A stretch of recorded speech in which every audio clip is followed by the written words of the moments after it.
So we continue now with the never-ending saga of all baseball's children, for whom, like the sands through the hourglass, these are the days of their lives. CBS Sports presents As the Phillies Turn. Tonight, will John the Ripper Kruk continue on a tear? And what, pray tell, is this all about? That's some sexy kids. I call them a group of diversified personalities. You know, we're not really choir boys. I don't think any of us go to church too often, but we're not really bad people. You know, we haven't been on this show yet, so. America's Most Wanted. They are grunge, even though they're sometimes embarrassed by an occasional clean-cut misfit. You end up with this crowd. It wasn't clean-cut looking. Yeah, it wasn't those things that was by choice, but it was also when I got called up. It wasn't something I was going to turn down, so I did my best to fit in. And you like it? I love it so far. It's easy to come out and be relaxed when you're with a bunch of characters like this. I mean, this is the way we are, you know, like the hair and the beard and everything. I mean, we had it last year, but we were so bad no one cared. But now, you know, you win a few games and everyone wants to know about it. I mean, it's just hair. Some things you won't see in this soap, trust us. I don't think so. Not. Oh, and for sure. All of the above. If people actually knew the way we actually are, they'd like us that much more. You know, we look like a softball team that comes out every Sunday and drinks beer. Well, you know, nobody tries to be that way in here. That's just the way we are.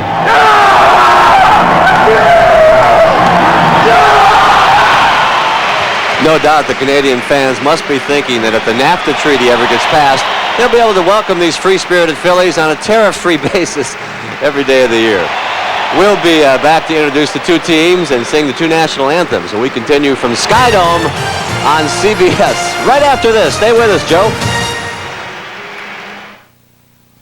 Staring into his black coffee, he said, I need change. Well, I said, why not try new Irish cream coffee mate, or hazelnut coffee mate, or amaretto coffee mate? But he said, but nothing, I said. These new coffee mate flavors change everyday coffee into specialty coffee. Try one, I said. Oh, it's very, very good, he said, but I need change, like dimes and nickels. Oh, I said, not by the name to his car. Coffee Mate makes your cup of coffee taste great. Every week, there is a weekend. For every mortgage payment, there is a house you call home. And for every trip to the dry cleaners, the in-laws, or the pediatrician, there is now the 850 sports wagon from Volvo. Well, with our volume, this could save us $2,500 in the first month alone. That's big news for us. Express Post not only slashes my courier costs, delivers me the same peace of mind. I like that. It's designed to fill that gap. It is right in the middle between mail economy and courier speed. New Express Post. Faster than mail, cheaper than courier. With call-in confirmation. For your free trial, call 1-800-361-3113. The SO Tiger team talks the details. I think it's the little extra details that separate us from the other gas stations. The small things like talking to the customer, using their name if you can. Make sure you always have good eye contact. One of the things that they teach us to do is if you're checking the oil, when you close the hood, then just take a clean towel and just wipe it off. The service is number one, and then the details just top it off. It's the little things that make us special. You're on your way with SO.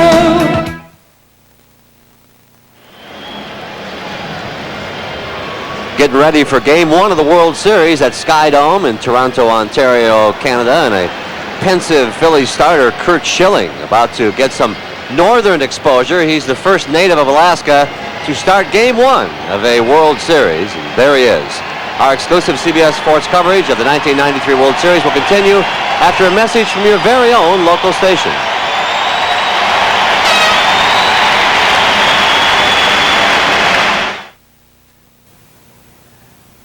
Hate to be a pest, but I see how a lot of people use energy.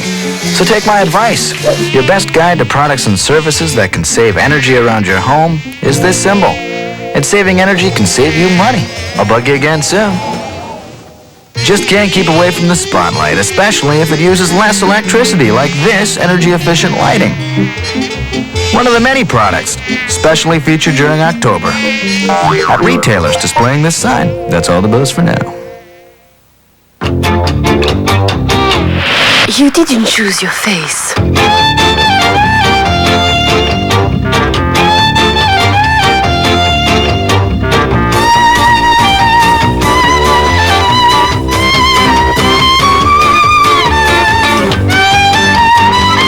But you can at least choose your glasses. Napoléon Eyewear change la face du monde. Meet Katie, already one of Northern Telecom's best customers. You see, before this little miracle took place, a lot of others developed by us happened first. Telephone calls were made, messages sent, files transmitted. A banking machine dispensed money for a teddy bear. And all this took place so effortlessly that no one even batted an eye. Frankly, we couldn't ask for a better compliment.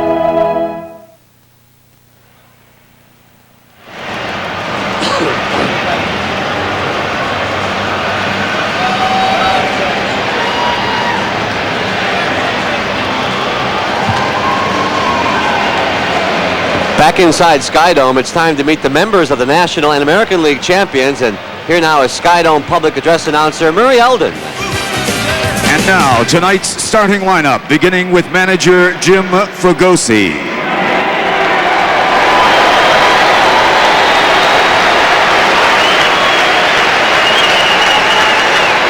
Leading off for the Phillies, the center fielder number 4, Lenny Dykstra.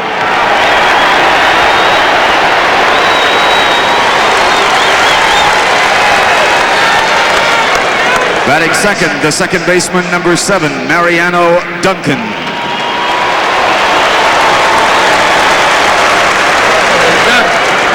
Batting third, the first baseman, number 29, John Kraft.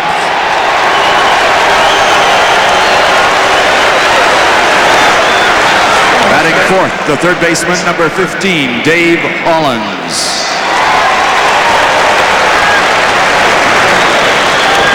Batting fifth, the catcher, number 10, Darren Dalton.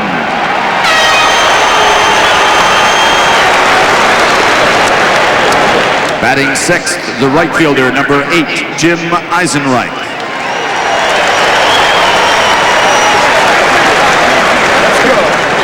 Batting seventh, the designated hitter, number 17, Ricky Jordan.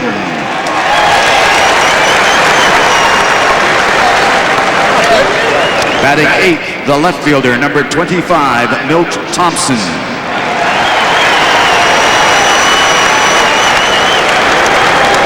Batting ninth, the shortstop, number 19, Kevin Stockard. Tonight's starting pitcher, warming up in the bullpen, number 38, Kurt Schilling.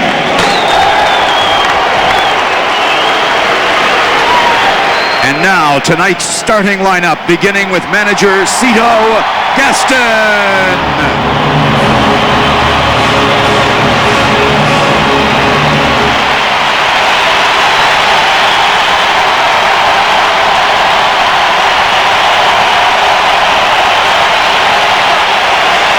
Leading off the first for the Blue Jays, the left fielder, number 24, Ricky Henderson.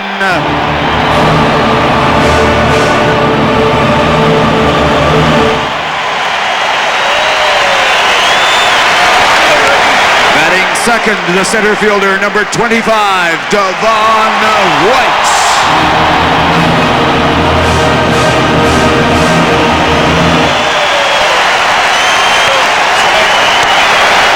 Batting third, the second baseman, number 12, Roberto Alomar.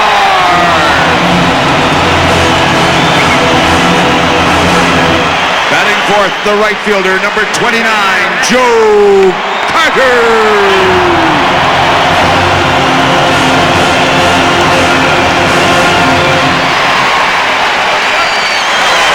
Batting fifth, the first baseman, number 9, John Olerud.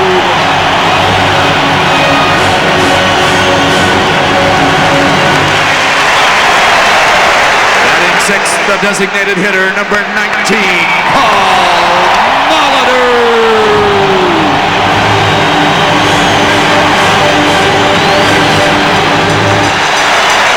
Batting seventh, the shortstop, number 1, Tony Fernandez.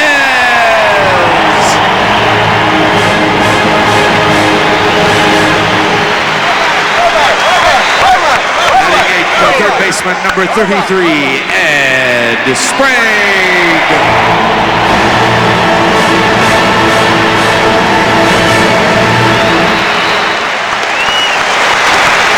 Batting ninth, the catcher, number 10, Patch Borders.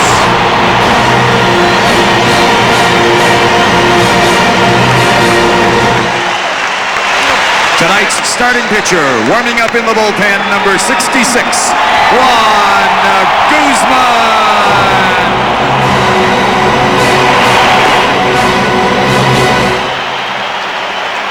Ladies and gentlemen, please give a warm Skydome welcome to the Queen of Soul, Arista recording artist Aretha Franklin, who will sing the American National Anthem for this evening's game. Accompanying Aretha are the U.S. Marines Color Guard and the Royal Canadian Mounted Police Color Guard. Oh, say, can you see by the dawn's early light what so proudly we hailed at the twilight's landing?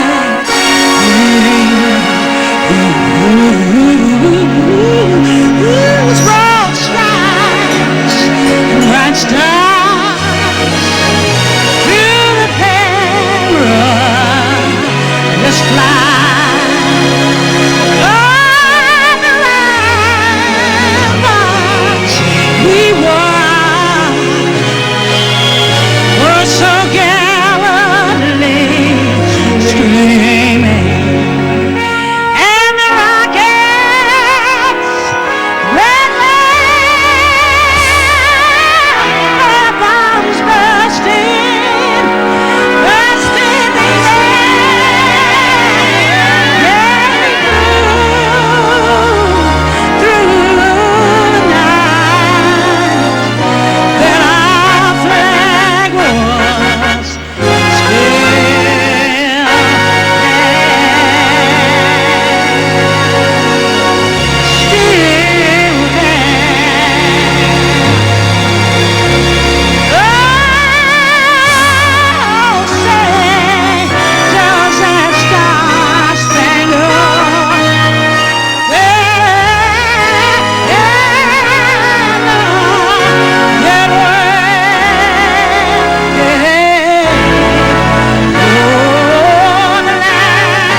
Ladies and gentlemen, here to sing the Canadian National Anthem is Canada's own Michael Burgess.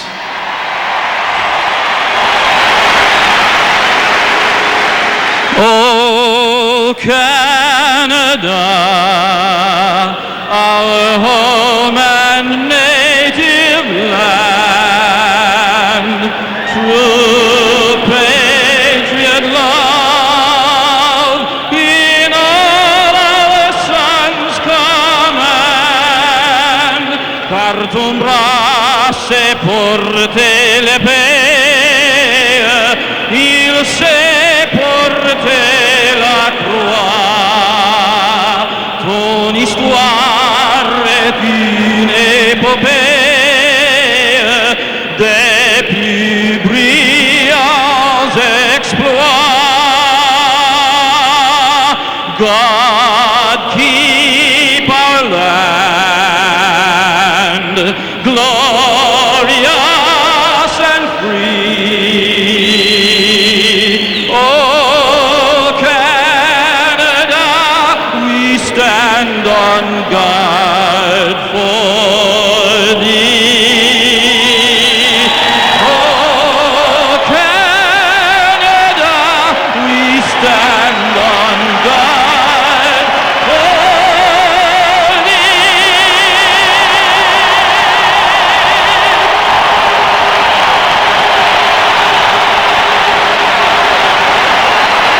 you and merci.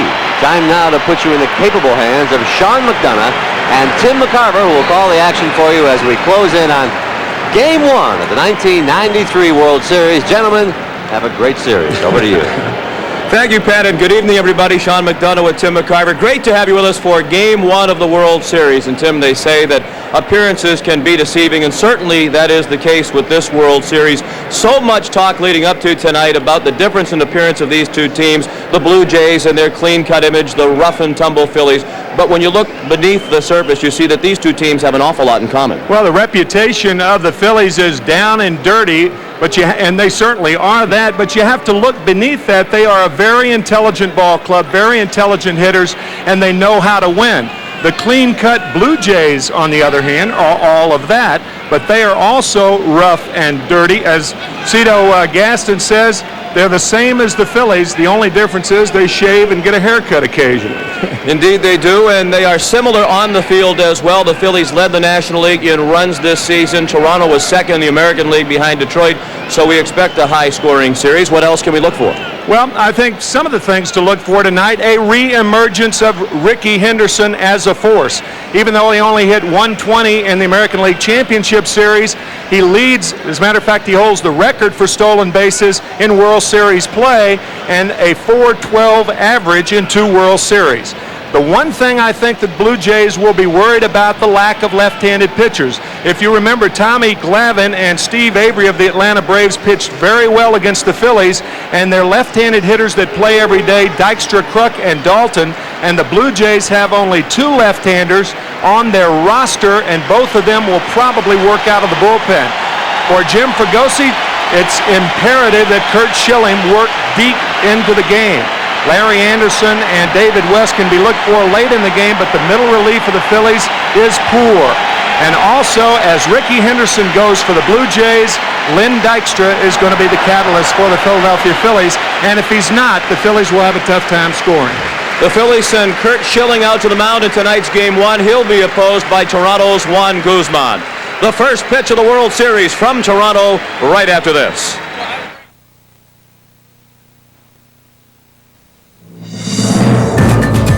Join CTV as the world's youth assembles in Lillehammer for the Olympic Winter Games.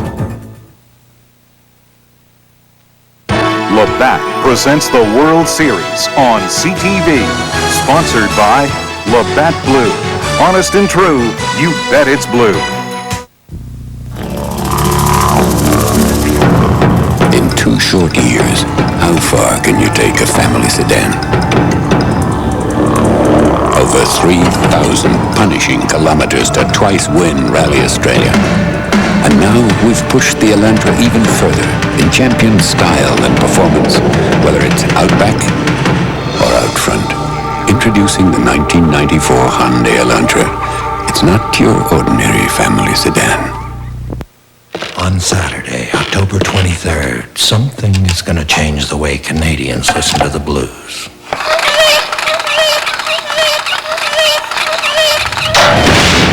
It's the Labatt Blue True Blues Festival. See James Cotton, Southside Johnny, and many more in the festival tent on Queen Street West. Then Robert Cray and Albert Collins perform live at Massey Hall. It'll knock your socks off. The Esso Tiger team talks service. The manager tells us, be honest with the customers because that's what they want. Treat everybody with the same amount of care. Small details like streaks on the windows. The customer's a lot friendlier if you get out there quickly. On the self-serve, we have a quick reset. Customers, they can just start pumping right away. The customer's response to our service is great. When you take people from different Essos and you put them all together and everyone's doing an efficient job, then Esso must be doing something right. You're on your way with Esso. Around here, you never know what you'll be doing next. Hauling hay out to the zebras, pulling somebody out of the mud. I think I've shoveled more species of manure than anyone in the country. But the Mazda trucks are dependable. That's the big reason. And strong. The all-new Mazda B4000 pickup. Now with the strength of 4-liter V6 power. Because you'd be surprised how quickly a Rhino can accelerate. Now get a no-charge 3-liter. The starting lineup for Jim Fregosi and the Phillies tonight. Lenny Dykstra leads off in center field. Mariano Duncan gets the start at second base. John Kruk batting third at first base. The cleanup hitter is the third baseman Dave Hollins. Batting fifth and doing the catching, Darren Dalton. Batting sixth in right field, Jim Eisenreich. Ricky Jordan will be the DH tonight and bats seventh. Milt Thompson is the left fielder hitting eighth. And the shortstop, Kevin Stockard, bats ninth. The defense for the Blue Jays, it will be tough for the Phillies to get a line drive between left fielder Ricky Henderson and center fielder Devon White. They can both fly. Joe Carter in right field. Ed Sprague will be the third baseman this evening. The New York Mets traded Tony Fernandez on June 10th for Darren Jackson, and Tony's back in Toronto. Roberto Alomar has the best range of any second baseman in baseball at second. John Olerud at first base, and Pat Borders behind the plate with Juan Guzman on the mound. And we are pleased to be joined tonight here in Toronto by our colleague Jim Gray. Jim? Sean, there are some injuries of some concern for both of these teams. First, for the Phillies, Mariano Duncan has a sprained muscle in his rib cage. Now, he told me that he was unable to swing a bat for the past 3 days, but he came out for batting practice, and he did do well, and so he will start at second base. Now, for the Blue Jays, Ricky Henderson has a very sore right hand. He injured it when he was hit by a pitch in late August. Now, Ricky told me that he feels that the hand may be broken, even though x-rays have been negative. Now, he said that he will play tonight. He's in tremendous pain, and it does hinder his swing. Sean? And on the mound tonight for the Toronto Blue Jays, Juan Guzman, the 26-year-old from the Dominican Republic. Speaking of hindering swings, as Jim said, Juan Guzman can hinder a lot of good swings. 14-3 on the year. He is 5-0 in postseason, and listen to this. His lifetime record is 40-11. That's in the regular season. When you add the 5-0 in the postseason, 45-11 lifetime. And Lenny Dykstra will lead off. He hit .305 during the regular season. This will be the first time that the first pitch of the World Series has ever been thrown outside the United States.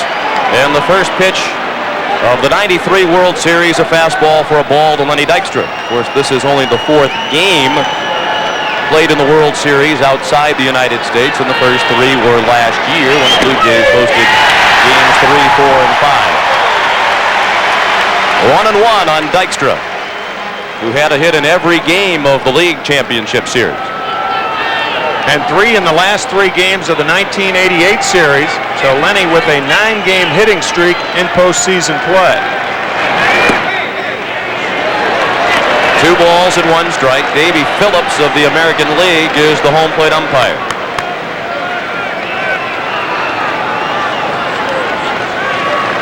Paul Runge, Mark Johnson, Charlie Williams, Tim McClelland, and Dana DeMuth for the rest of the umpiring crew. Another close pitch called the ball, and Dykstra is ahead in the count 3-1. Dykstra will probably take here. He takes often when he leads off a game 2-0 and 3-1. Tell you, talking about Guzman, there are very few pitchers where catchers just say, just throw strikes. It doesn't matter where they are, just throw strikes. Tough to tell where a couple of those pitches missed. Guzman appeared to be very close to the strike zone, if not in it. But 4 of the 5 pitches were called balls.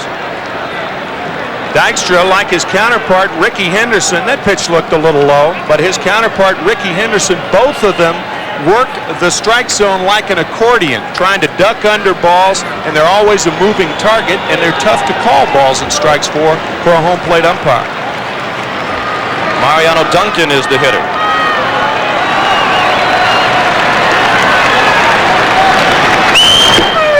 And he takes a fastball for strike 1. It is somewhat of a surprise that Duncan is in the starting lineup tonight, given that Mickey Morandini started the 3 games in the National League Championship Series in which the Braves started a right-handed pitcher. And as Jim Gray told you, Duncan has been bothered for a while now by the sore rib cage.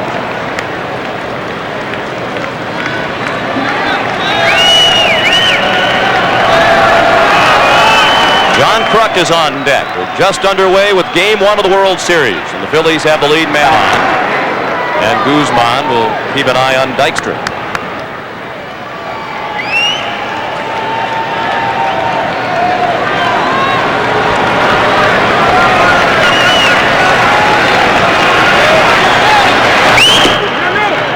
outside.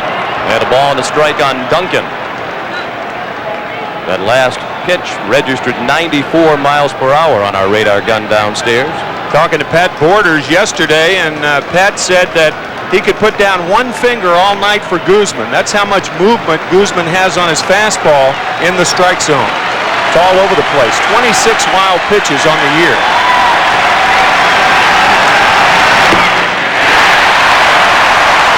And plenty on that pitch. 1-2 on Duncan. Guzman with 194 Ks on the regular season, but that's that fastball we were talking about. You can blow it by most hitters. Dykstra stole 37 bases during the regular season. He was only thrown out 12 times, and he's running with the pitch, which is a ball. Borders throw, gets by Alomar, and is backed up by Fernandez. So Lenny Dykstra has the first stolen base of the World Series, and he's in scoring position with nobody out in the first. Dykstra with a tremendous jump. Borders had no chance. You see that funky little move of Juan Guzman. He picks his leg up and then straightens it out. A lot of pitchers use either the slide step or the high kick. It appears that Guzman uses both, and for that reason, runners can get a good jump.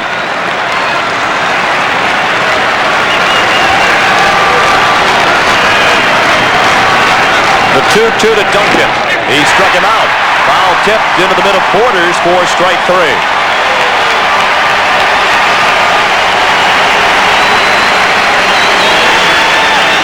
Borders setting up outside, and that's where he got it.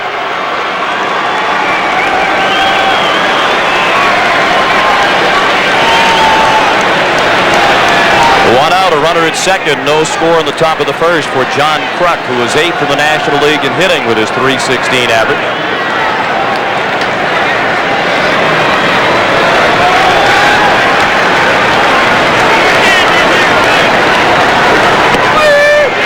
Obviously, because they play in different leagues, these two teams do not know much about each other, but Juan Guzman said he thought he got a pretty good idea of how to pitch to the Phillies by watching several of the NLCS games on TV. Juan particularly paid attention to Game 4, the game started by John Smoltz of Atlanta, because Guzman thinks that he and Smoltz have similar pitching styles.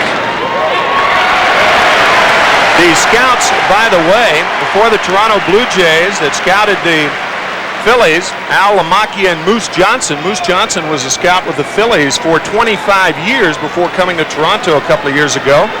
Mike Arbuckle was a scout for the Phillies against the Braves, and while he was covering Atlanta, Jimmy Stewart and Ray Shore covered the Toronto Blue Jays. They have passed along whatever tidbits they could ascertain about the opposition.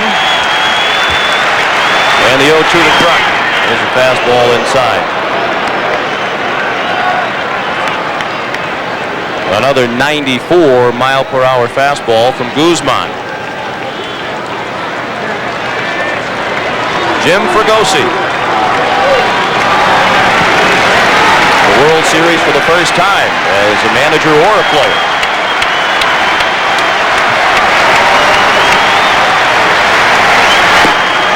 Just missed.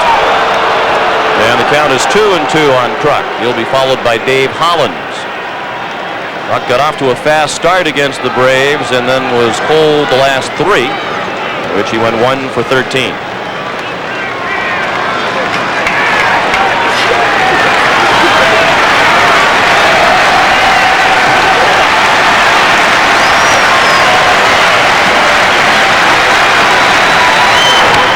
Of course, in many ways, John Kruk has become the poster boy for that rough and tumble Philadelphia image of which we were speaking. And when Juan Guzman was asked at the press conference yesterday his feeling about the Phillies and their appearance and all the conversation about, he said, well, to me, they look like a bunch of truck drivers. I'll tell you, if John Kruk's a poster boy, it's a big poster.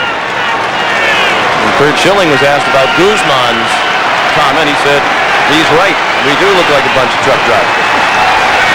Another 2-2 pitch. Fastball fouled away to the left. 2 balls fouled away to the left. John Kruk, I think with 2 strikes, he has more of a tendency to go to left field, and a bit surprising that Devon White is playing John almost straight away in center field. In the air, John will go to left. 30 of his first 33 Major League home runs were hit to left field.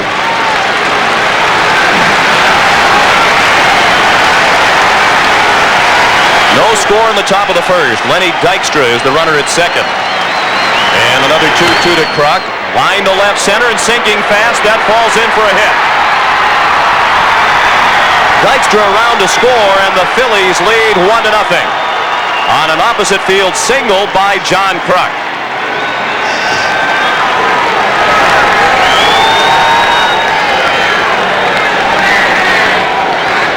Kruk had 85 RBIs during the season. During the league championship series, the first 3 games he was doing well. He was 5 for 11, but only 1 for 13 in the last 3 league championship series games, but puts the Phillies in front with the first hit of the ball game.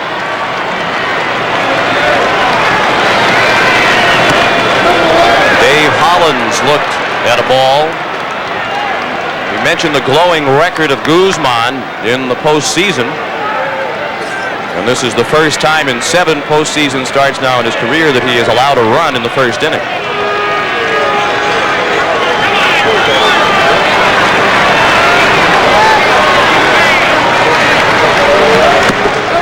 Ball 2, 2-0 on the switch hitting Hollins. He's a better right-handed hitter. Dave hit .330 during the regular season from the right, only .237 from the left. Pat Borders at the mound to speak with Guzman, and manager Cito Gaston will join the conversation.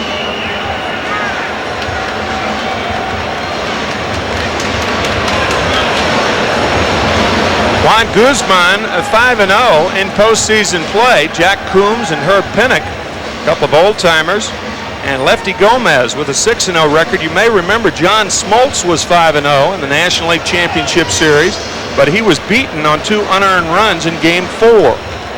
So that takes John Smoltz out of that quartet. So Guzman with a win tonight would match Lefty Grove for the most postseason wins without a loss.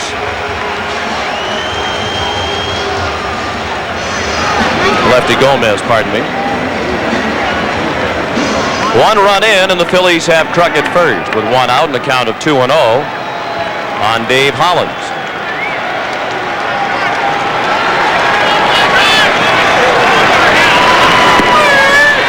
And after the conversation with Gaston, Guzman delivers a strike, 2-1.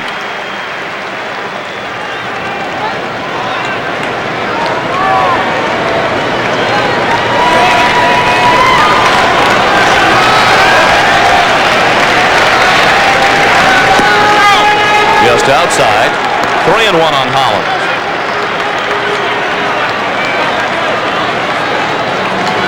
And he'll be followed by Darren Dalton.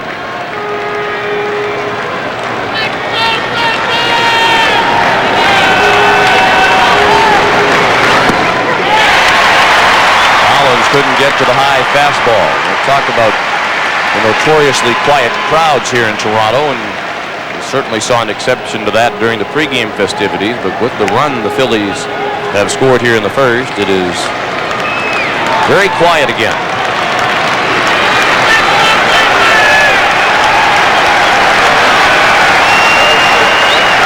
The payoff pitch with the runner going is ball 4.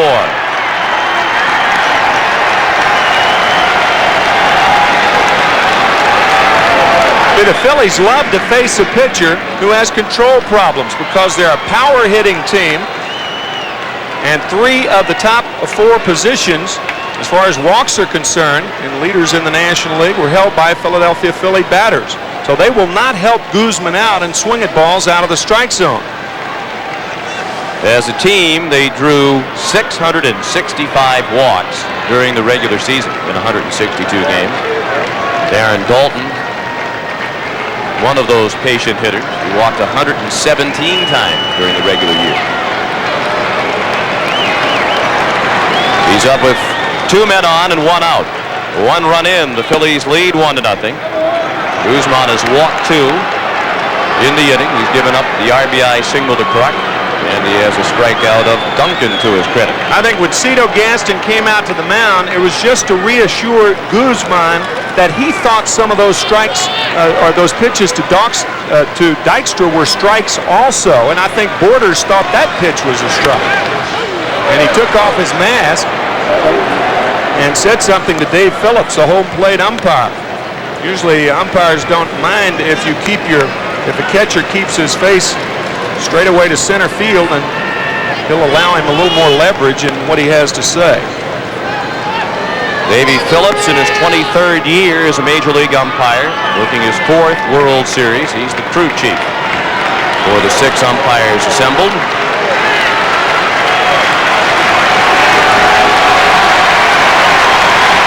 A double play is unlikely. Dalton batted in 136 double play situations this season, bounced into only 2.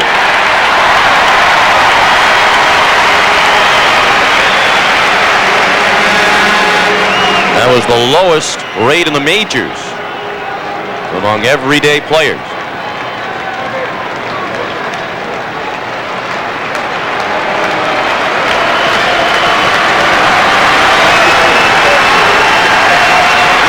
The 1-2 pitch.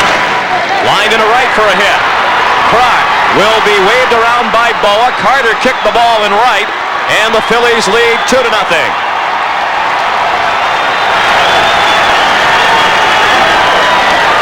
Darren Dalton, an RBI single to drive in the second Philadelphia run.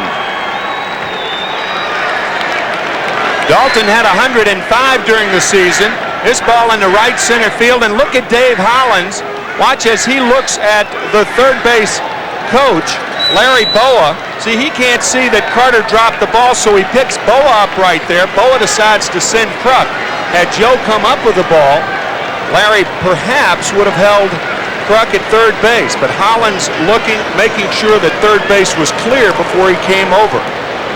It's a single for Dalton and an RBI. They've charged Carter with the first error of the World Series. Official scores with the judgment that Hollins went from second to third as a result of the boot by Carter. Still only 1 out. 6th batter of the first inning for Philadelphia is Jim Eisenreich, who took ball 1. He platooned in right field during the regular season in the League Championship Series with West Chamberlain. During the regular season, he hit .318.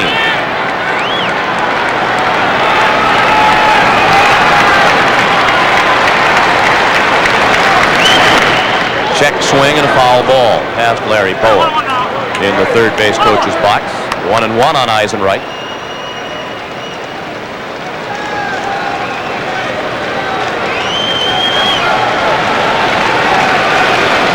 Two runs on 2 hits and 2 walks in the inning for the Phillies.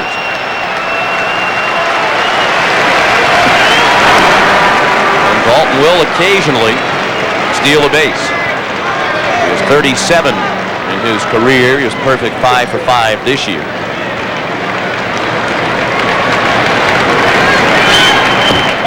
Eisenreich chased the breaking ball at his feet, 1-2.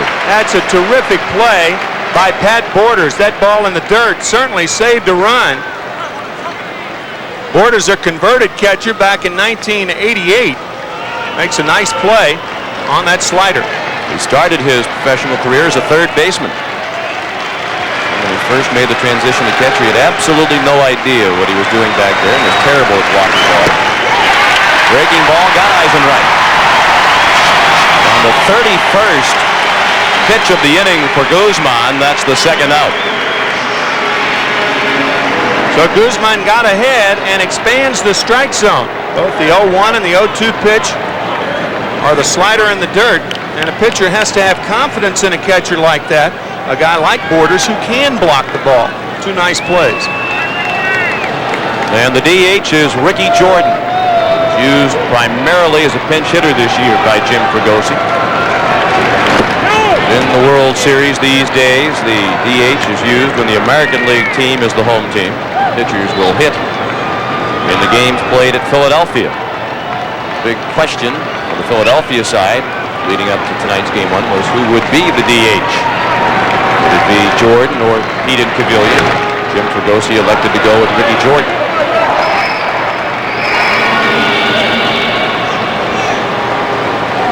Guzman up to 33 pitches. More or less a 50-50 split, strikes to balls.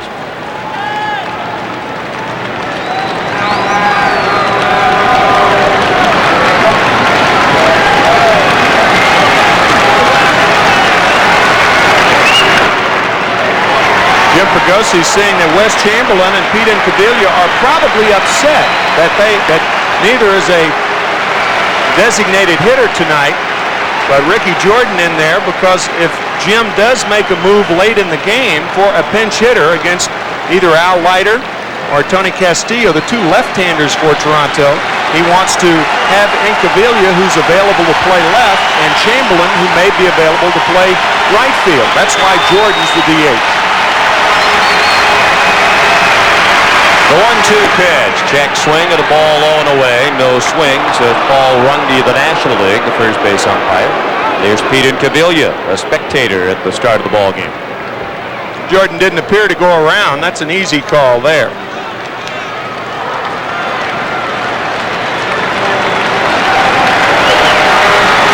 Two balls and 2 strikes. 2 outs, 2 men on. Hollins the runner at third. Dalton at first. The Phillies lead 2-0. It has been a long top of the first.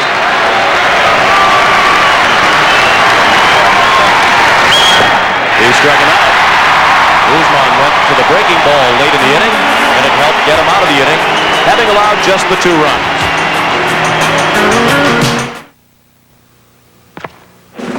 This is the equivalent of 1 Canadian winter. Most antifreeze protects through 2 winters. But now, there's a formula that lasts an additional 3 winters, for a total of 5 years of protection. MotoMaster Formula 2000 Antifreeze, only at Canadian Tire. It offers 5 years of protection at a great Canadian Tire price. And might be the last antifreeze you ever buy for your car. MotoMaster, quality automotive products for a lot less. Any major purchase involves a leap of faith. Buy a Nissan and it doesn't have to, thanks to the Nissan Satisfaction Commitment. Including 6-year warranties and 24-hour roadside assistance at no extra cost. Because we believe warranties should protect the people who drive the cars, not the people who make them. Nissan, built for the human race. Now, it's time for the Coldwell Banker World Series Flashback. Coldwell Banker, together with Canada Trust Realty, the new power in Canadian real estate. October 17th, 1992. Game 1 of the World Series. Bottom of the 6th, Damon Berryhill faces Jack Morris. Berryhill with a deep drive to right. On the way to the wall, Winfield, forget about it. Berryhill the thrill. Atlanta takes Game 1. A 3-run homer for Damon Berryhill, and the Braves take a 3-1 lead.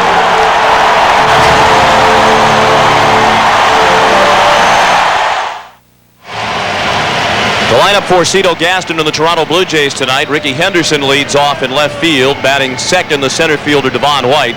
The second baseman Roberto Alomar bats third. The cleanup hitter is right fielder Joe Carter. John Olerud bats fifth at first base. Paul Molitor, the DH, hits sixth. Tony Fernandez is the shortstop, batting seventh. Ed Sprague at third base hits eighth, and the catcher Pat Borders bats ninth. The defense for the Phillies shows Milt Thompson, the left fielder, Lynn Dykstra in center, Jim Eisenreich in right, Dave Hollins at third, Kevin Stockard at shortstop, Mariano Duncan at second, John Kruk at first, and Darren Dalton behind the plate.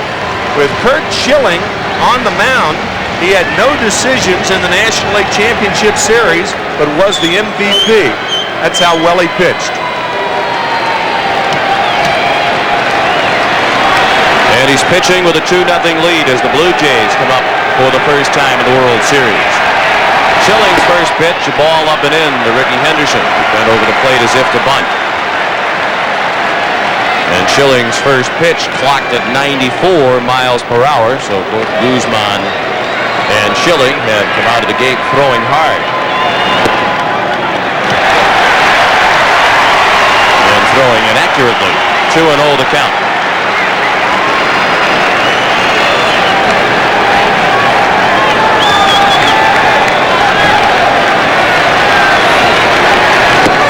And a strike at the belt. Henderson did not provide much of a lift to the Toronto offense when he came over to the Blue Jays in a mid-season trade for top pitching prospect Steve Parsay. In 44 games with the Jays, Ricky hit only .215.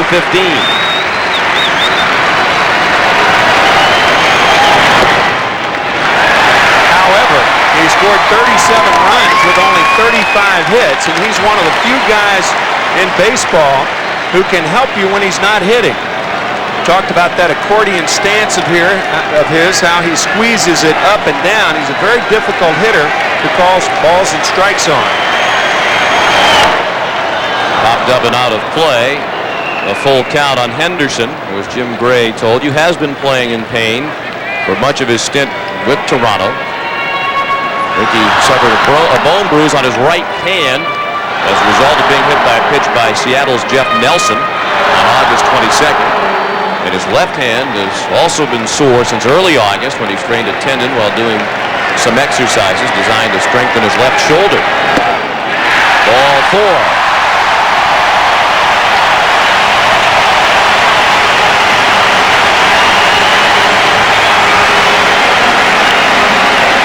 Curt Schilling has had that cap all year long, and that's what's written on the bill of it. No talk, just get it done.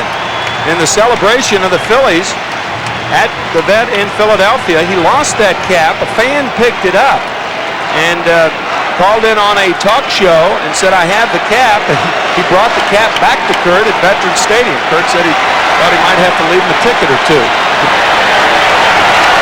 Henderson at first. And the first pitch to Devon White is outside. White has benefited from having Henderson hitting in front of him in the Toronto lineup. Devon White is an excellent fastball hitter, and he sees more fastballs when Ricky is at first base, as he is now. 2-0. A fan who helped Schilling retrieve his lucky hat was Bruce Basco of Millville, New Jersey, a 37-year-old employee of an Atlantic City casino. He called WIP, the all-sports radio station in Philadelphia. Confessed to picking up the hat when he ran on the field during the celebration after the Phillies clinched the NLCS. At first, the talk show host didn't believe him, but Schilling was listening to the show and called up and said, "I did lose my hat. Tell that guy to bring it in." So Bruce jumped on his motorcycle, drove 50 miles from his home, and got there just before the Phillies were about to leave Veterans Stadium. Schilling had to shake his hand out the window of the bus as they were driving off to the airport. Big rip by White. And a count of 2 balls and 1 strike. We're in the bottom of the first, and the Phillies lead 2-0.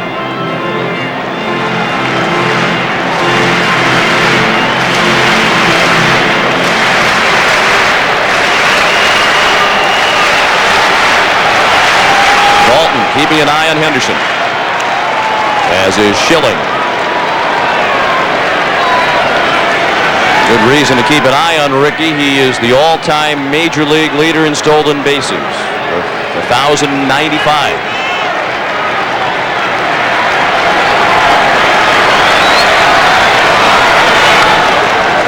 That's 1,095 stolen bases during the season. He has 24 in postseason play. During the opening, I said that Ricky Henderson leads the World Series players, or players in the World Series, in stolen bases. That's not right. Ricky has 6 World Series steals in 8 games. The record is held by Eddie Collins and Lou Brock. World Series play only, they had 14, but Ricky in postseason with 24.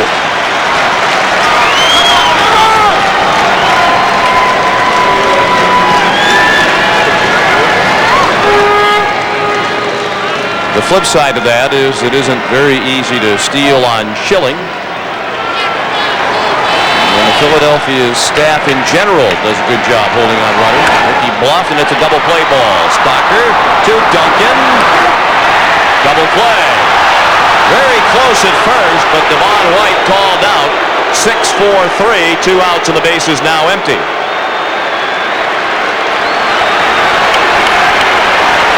Now this ball hit hard, and most double play balls have to be hit hard. But when you consider the speed of Devon White from the left side, getting down to first base in a hurry, and that was a very close play at first base. Duncan looked safe on the first replay, and again, I think he was. I think you're exactly right. Looked like he beat the throw, but Paul Runge calls him out. you see he's on the bag there, and the ball is still not yet in the glove. Cito Gaston came out to argue, and first base coach Bob Baylor took up the cause as well.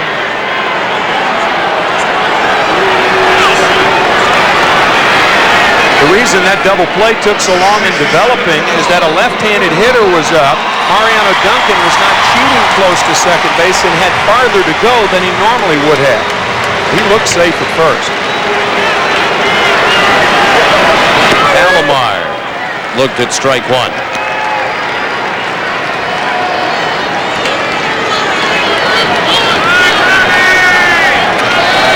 2-0 Philadelphia. 2 outs, so the base is now empty in the bottom of the first.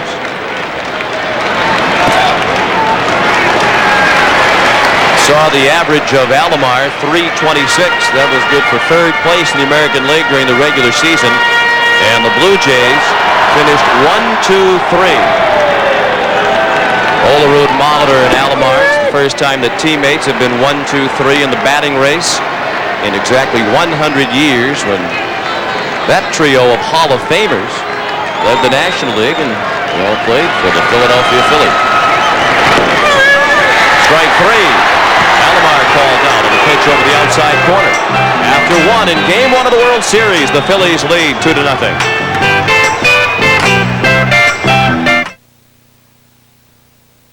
Labatt presents the World Series on CTV. Sponsored by Imperial Oil and Esso Associates. You're on your way with Esso. History teaches that the strong survive by becoming stronger. This lesson has not been lost on Labatt. Creators of ice brewing, now Labatt Maximum Ice. Only Labatt possesses the power of ice brewing, and only ice brewing can create Labatt Maximum Ice. The ultimate balance of smoothness and strength. Who says lightning doesn't strike twice? This is a Sony Trinitron commercial.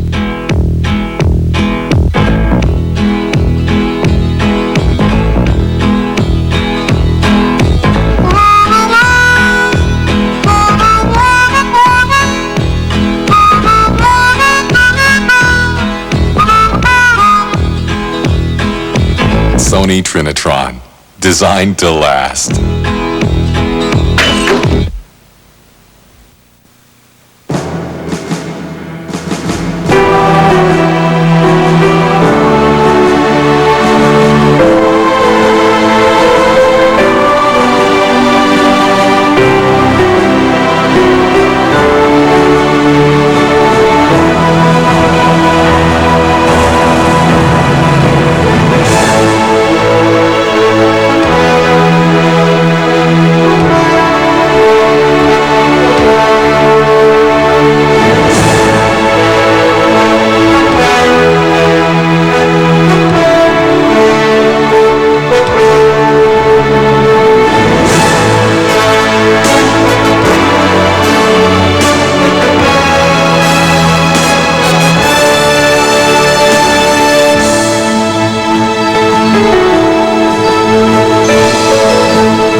Throws him out after bobbling it for a moment. Well, we had our first fireworks of the World Series during the break between innings. Roberto Alomar called out on a pitch that on that angle certainly appeared to be high enough, and from this angle appeared to get a piece of the corner. But Cito Gaston was displeased with the umpiring in the first inning, and after inviting Davey Phillips, the home plate umpire, to come a little bit closer, he engaged him in some chin-to-chin conversation. I think it really started with the first batter of the ball game, Tim. The pitches to Dykstra, some of them appeared to be called strikes, balls, rather, pitches that were called balls looked like strikes, is what I'm trying to say. And Dykstra wound up walking to lead off the ball game. And then you had what appeared to be Devon White beating the play at first base, and Gaston went out to argue that play, and before he was able to sit down in the dugout, he thought that Phillips was squeezing Roberto Alomar, but as you could see, that last pitch looked like a strike. A manager cannot argue balls and strikes. That's an automatic ejection. However, common sense would dictate that umpires are much more lenient in the World Series.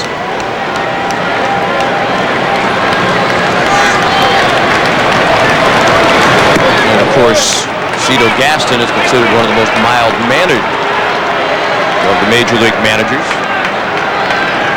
But it didn't take him long to get hot tonight. His team trails 2-0 in the top of the second. One out and the base is empty, and 3-1 is the count on the shortstop, Kevin Stockard. John Olerud will play it himself. Slide into first to beat Stockard for the second out of the inning. And Guzman has now retired 4 in a row since the RBI single by Darren Dalton that drove in the second run. Baseball went 100 years since their last worst to first team back in 1890. The Louisville Colonels did it in what was then a major league, the American Association, and it's happened 3 times in the last 3 years. Minnesota and Atlanta, the year that the Twins won the World Series, and in 1993, the Philadelphia Phillies. They were in last place last year, first place this year. They finished 26 games behind the Pirates.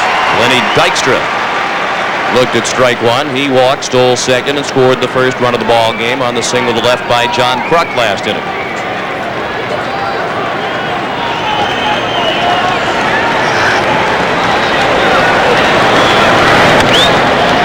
Fouled out of play, 0-2.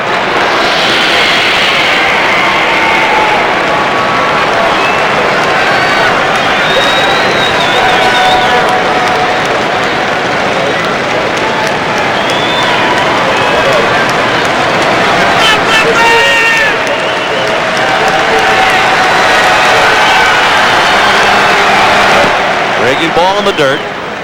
In addition to looking at the tapes and listening to the scouting reports provided to Guzman by Al Lamacchia and Moose Johnson, Juan said he was also going to give his old pal from the Dominican Republic, Ramon Martinez, a call. He, of course, is a pitcher for the Los Angeles Dodgers, a good friend of Juan Guzman.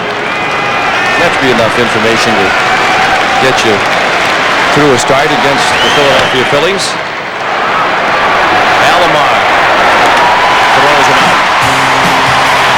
And the Phillies go in order on 3 ground balls after an inning and a half, 2-0 Philadelphia. Oh, I love the Taurus. It's a great car. Hi, how you doing? Mike, hi, Tammy. I like the child-proof locks in the car are great. I have a 2-year-old son who's always inquisitive, and they really made it easy. Especially when they told me that, you know, I can get a sedan or I can get a wagon for the same price. We chose the Taurus wagon because of the 2 airbags, and they're just not on the Chevy Lumina. It's got a V6 engine in it. It gives me all the power I want. Awfully nice looking car, eh? I got the idea from you. You show impeccable taste. Everybody's got the power. I wanted a computer that was easy to use, so it wouldn't come between me and my thoughts. And I got IBM's lifetime support. The Ambra Achiever Series. Whatever your needs, Ambra has it. Everybody's got the power. I needed a powerful personal computer, so I got an Ambra High Performance Series. It gave me 66 megahertz at 33 megahertz prices. The High Performance Series, the newest member of Ambra's family.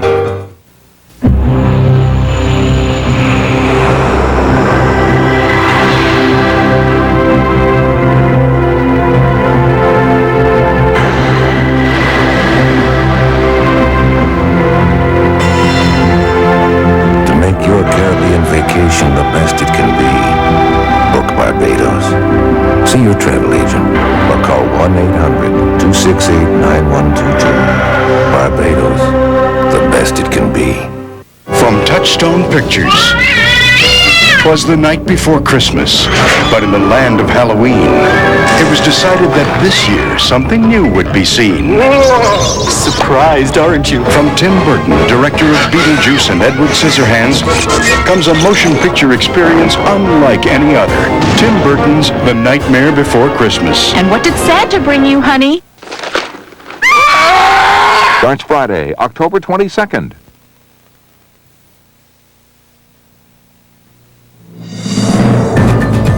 This is CTV. Join us for the glorious celebration of the Olympic Winter Games.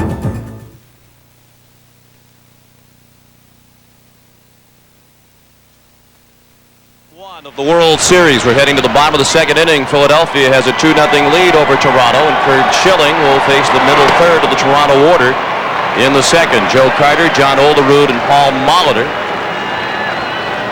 It was another season of big production for Joe Carter.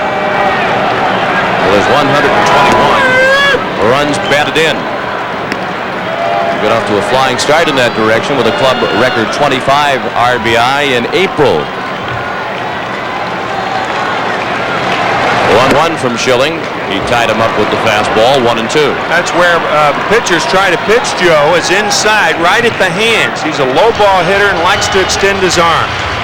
What remarkable production, 893 RBIs over the last 8 years.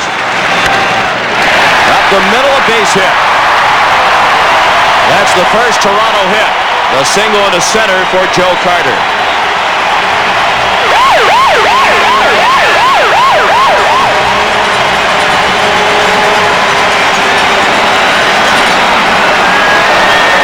Schilling gets the ball away from Carter. I'll tell you, those last two pitches, the 1-1 pitch in on the hands and the 1-2 pitch out over the plate, and that's what we were talking about Joe Carter. He loves to extend his arms. Oh, pretty good pitch to most hitters, but not to Carter. And it looked like Dalton was again set up inside, but Schilling missed the target. Now John Olerud, who led the American League with his .363 batting average. Much of the year, he flirted with the 400 mark.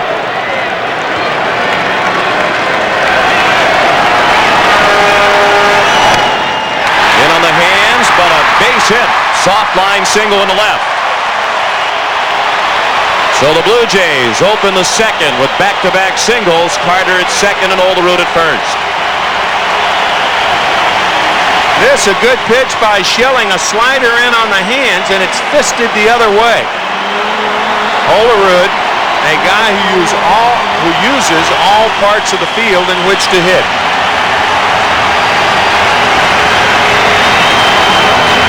Now Paul Molitor, who finished second to Olerud in the American League at hitting at .332. He had 22 homers, drove in 111. It was his first season of 100 runs batted in or more in his 16-year career. He came at age 37.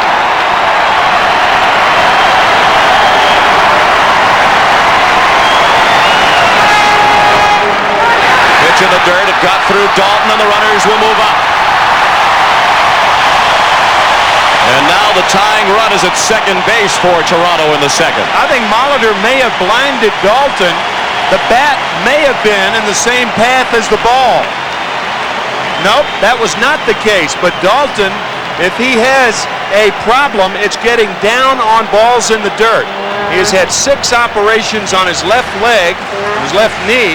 His 7th coming this winter, and he does have a problem, and that's really his only problem as a catcher. Still no scoring decision, and now it has been scored a pass ball. Molitor couldn't get the high fastball. Of course, Paul's first 15 seasons in the majors was spent with the Milwaukee Brewers. And he has waited 11 years to get back to the World Series. He last appeared in the Fall Classic with Harvey's Wallbangers, the Brew Crew of 1982. The 1-1 pitch. Up and in, 2 balls and 1 strike.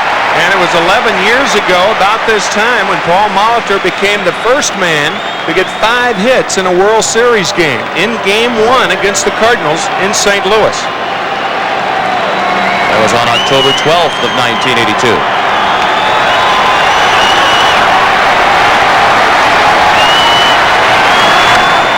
Well hit on the ground, backhanded by Duncan, and safe at first is Molitor. Carter scores the first Toronto run.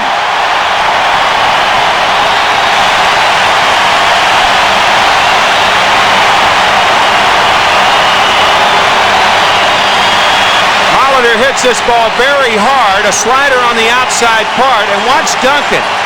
He does finally get to his knee, his right knee, and his throw to first is too late.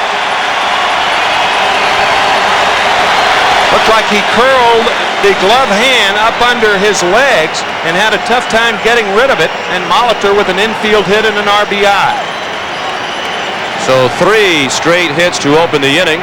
John Kruk with an animated discussion with Kevin Stockard. The pitching coach Johnny Padres visited Schilling and Dalton at the mound. Carter started the inning with a single, took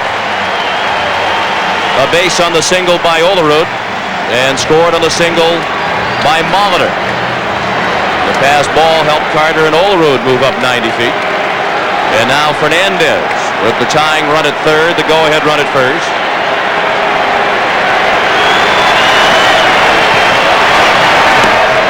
Swing and a miss for strike one.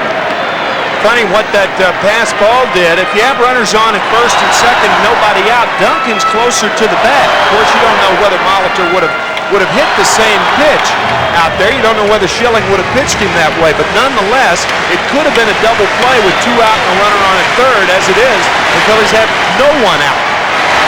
And runners at first and third, and a count of 1-1 on Fernandez.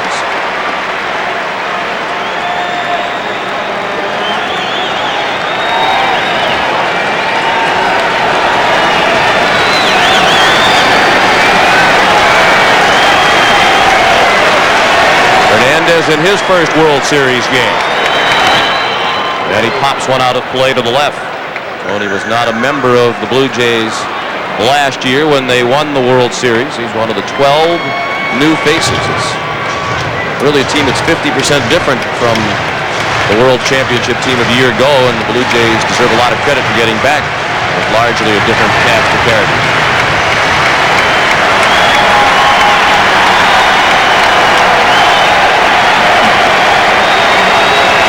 The 1-2, chopped slowly towards second. Duncan to Stockard for the out on Molitor. The tying run across as Olerud came in from third, and the Phillies and Blue Jays are tied at 2.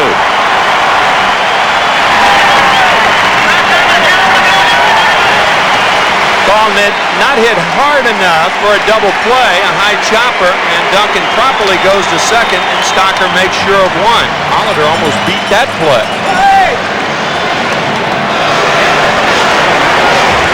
2 runs on 3 hits for the Blue Jays, all of that here in the second. Phillies scored twice in the first. Now it's Sprague.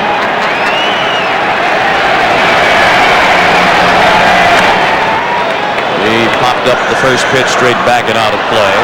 Sprague was a regular at the major league level for the first time this season as he took over at third base for Kelly Gruber, who was traded to California in the offseason. Sprague had a very solid year at the bat and in the field.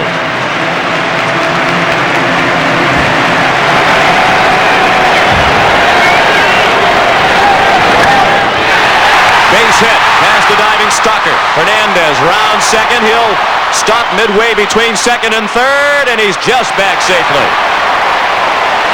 At first, it looked like Tony was going to stop, and then he appeared to decide to go to third, and then he decided to stop again, and that indecision nearly cost him.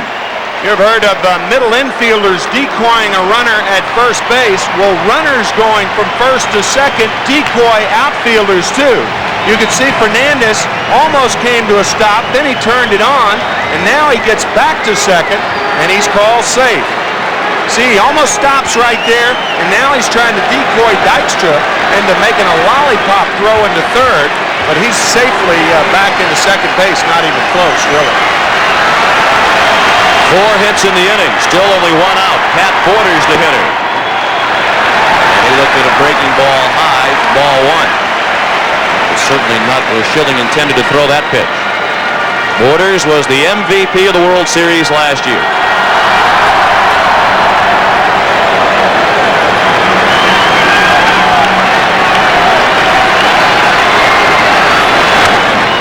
Check swing, caught by Kruk, race to the bag, won by Sprague because Kruk fell down.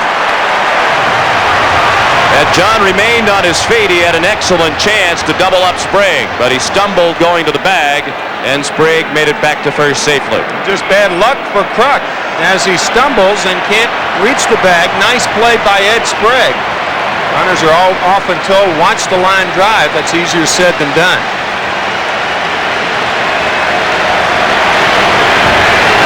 Now 2 outs, and the 7th batter of the second inning is Ricky Henderson,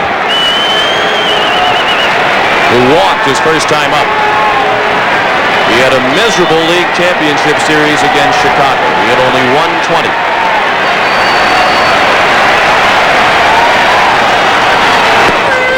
And there was even some talk that perhaps here in the World Series, when the scene shifts to Philadelphia and they try to find a place for Paul Molitor, but Molitor would play left field because of the struggles of Henderson. Cito Gaspard said yesterday, Molitor won't play left field unless everybody else on the Blue Jay team is dead. And rather definitive as well. There's Molitor, and there's Ben Rivera, who has started throwing in the Philadelphia bullpen. We're tied at 2. As you might expect with these two high-scoring teams, Game 1 is off to an offensive start. Come on, Ricky. You can do it, Ricky. You can do it.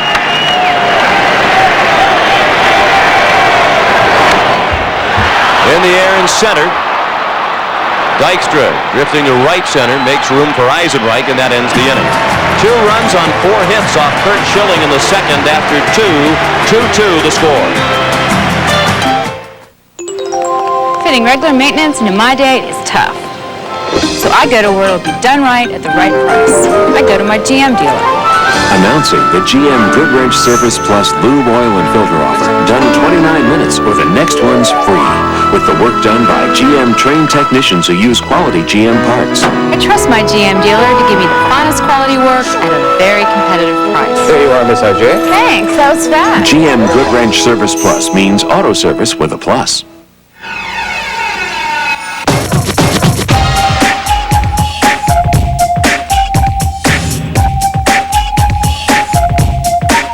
The World Series has arrived, and so have the Jays. Without a more and borders, you'll always say great place. Stewart throws a stare, Joe pumps a grin. There's never a doubt about the World Series champions. Yeah.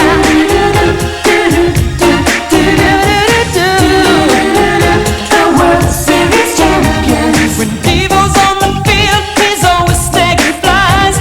When Molitor's at bat, the ball's headed for the skies. The Jays of '93, sweet victory is near. Whenever there's fun, there's always Coca-Cola. Yeah, yeah. Coca-Cola, yeah. Always Coca-Cola. This is your standard living room. Seating for 8 with all the comforts of home. Our living room also has seating for 8 with all the comforts of home. The only difference is, ours comes with a 4.3-liter V6 engine, standard 4-wheel anti-lock brakes, a driver's side facial airbag, and the most towing capacity in its class. Introducing the 1994 GMC Safari.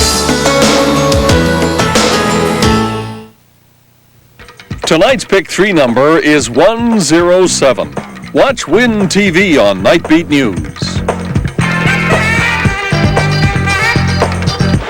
Kurt Schilling, who only gave up 3 earned runs in 16 innings of work in the League Championship Series against Atlanta, knocked around 4 hits and 2 runs in the second inning of Game 1 of the World Series by the Blue Jays. So we're tied at 2 as the Phillies bat in the third. Mariano Duncan to lead off. He struck out swinging his first time up. John Kruk on deck, and then Dave Hollins against Juan Guzman. After a sloppy start, has retired 5 in a row. You can almost sense a more relaxed delivery on the part of Guzman since that first inning, and certainly that's normal. Nervous in the first. Duncan with a shot in the left and a base hit. Kicked momentarily by Henderson, but he got on top of it quickly, and Duncan has a leadoff single. This ball hit hard to left field. That unusual swing by Duncan. We mentioned in the NLCS that he looks almost like Eric Davis. He drops that bat down so low. A momentary bobble by Henderson didn't hurt. John Kruk singled to left to drive in the first run of the ball game. In the first inning, he scored the second run. He came in on a base hit by Darren Dalton. Funny, Duncan holding his hands down low around the belt, and contrast that with John Kruk and how he holds the bat above the helmet. It really doesn't matter how you start as far as your stance is concerned. It's where you are when the ball's about 15 to 20 feet from home plate, and all good hitters are almost in the same position. Dennis Menke, the Philadelphia batting coach, says with Kruk's stance, his approach is really based on timing. Timing is so important in his swing that if he gets just a little bit out of sync, he can have a little bit of a downturn as he did late in the regular season. And the last 3 games in the LCS when he went 1 for 13.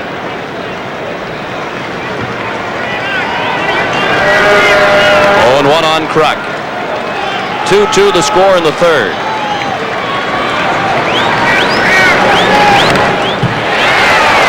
Oh, and 2 the count on Kruk.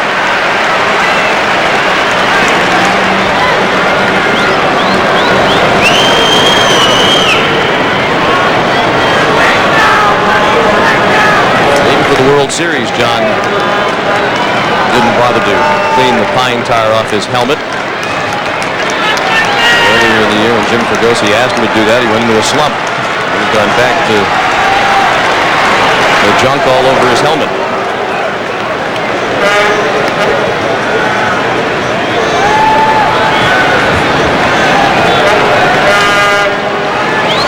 Fans up here in Toronto getting their first taste of Krukisms. In large doses. He was a popular figure at the press conference yesterday and was surrounded by reporters and cameras as the Phillies took batting practice. The papers had picked up right where they left off. The Phillies' appearance, so much of a topic of discussion and print. We're in the LCS, and that has continued. The World Series previews. Pitch in the dirt, an excellent pitch on which to run for Duncan, and he steals second without a throw from Pat Borders. So the Phillies, not known as a running ball club, have 2 stolen bases in the first 3 innings. But see, this is where, if you've never seen a pitcher before, a go-ahead scout can really help a ball club. How long does he take to get the ball to home plate? That high leg kick, and then he smooths it out almost to a slide step, and the ball in the dirt. Borders made a nice play just coming up with it. The second stolen base in 3 innings for the Phillies. And a runner in scoring position with nobody out as the Phillies try to reclaim the lead. 2-2 the count on Kruk. Ball 3 up and in.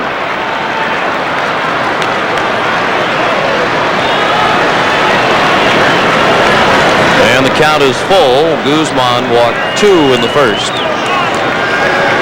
And then settled down to retire 5 in a row before the base hit by Duncan to open the third. A payoff pitch. Fouled to the screen.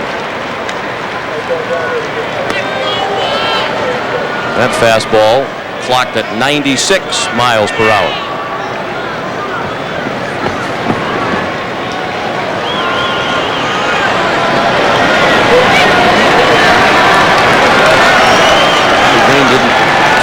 Excited to be at the World Series. Another payoff pitch. Bounced into right field. A base hit past the diving Alomar. Here comes Duncan. Carter's throw is not in time. And the Phillies reclaim the lead. It's 3-2. John Kruk is 2 for 2 tonight and has driven in 2 of the 3 Phillies runs. Hit sharply right side. The diving Alomar can't get it. Joe Carter's throw is low enough to keep Kruk at first base, you see how Olerud is faking cutting the ball off. That keeps Kruk there, but the throw too late to get Duncan, and the Phils take the lead again. I think that's what you're going to see in this series, both teams taking the lead away from one another throughout. Dave Hollins with a fly ball to straightaway center. White, the catch for the first out of the inning.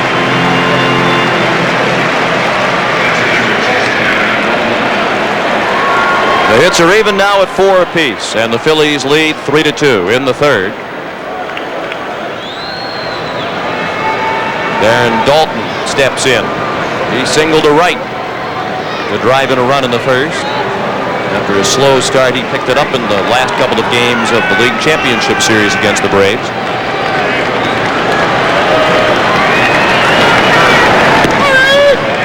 And the first pitch to Dalton is strike one.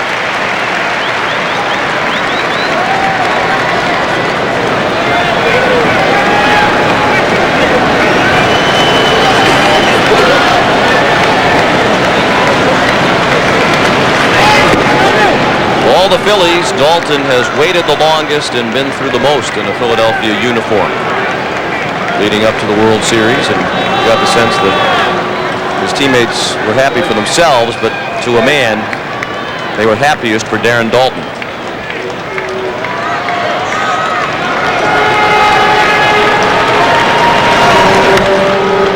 Down the left field line and slicing out of play.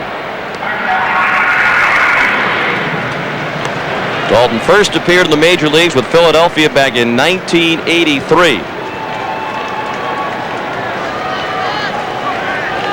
And prior to this year, he had never played on a team that finished closer than 15 games out of first place.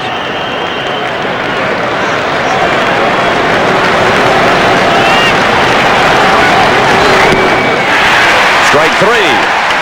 Dalton down swinging at the breaking ball for the second out of the inning and the fourth strikeout of the night for Juan Guzman.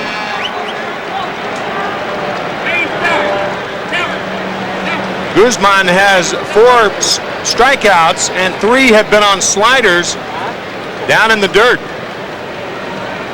Those are nasty sliders from Guzman. It has a tight grip on them, similar to a Steve Carlton slider. Steve Carlton throwing out the first ball in Game 4 at Philadelphia. Eisenreich slaps one to short. Fernandez to Alomar to end the inning. The Phillies take the lead. We'll return to Skydome after this message and a word from your local station. Up on the roof, when this whole world starts getting me down, and people are just too much for me to face, I climb way up to the top of the stairs, and all my cares just drift right into space.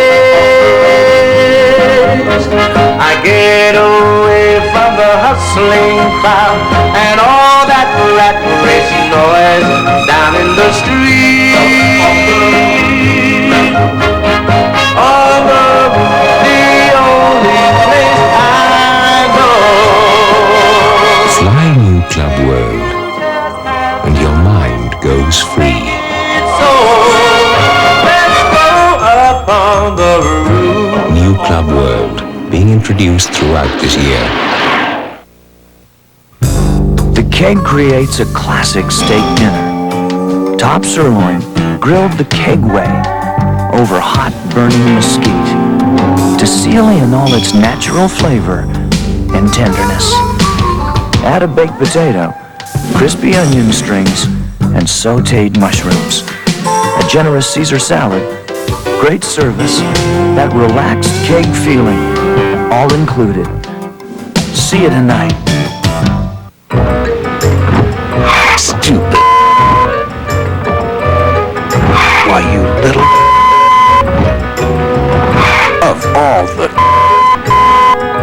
Stop into Speedy Muffler King right now and pay no PST or GST on brakes. Installed and guaranteed by our licensed professionals. For tax-free brake work, stop at Speedy. Have a nice day, you... You'll never get a better break. Guaranteed.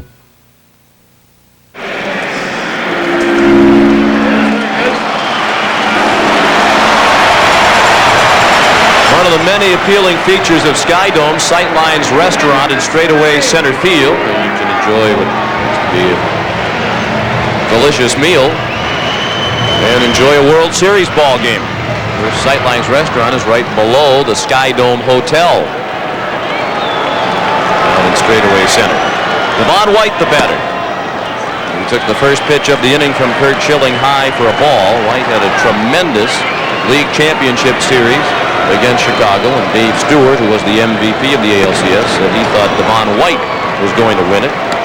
It shouldn't come as much of a surprise. Devon White, a .346 career hitter in postseason play.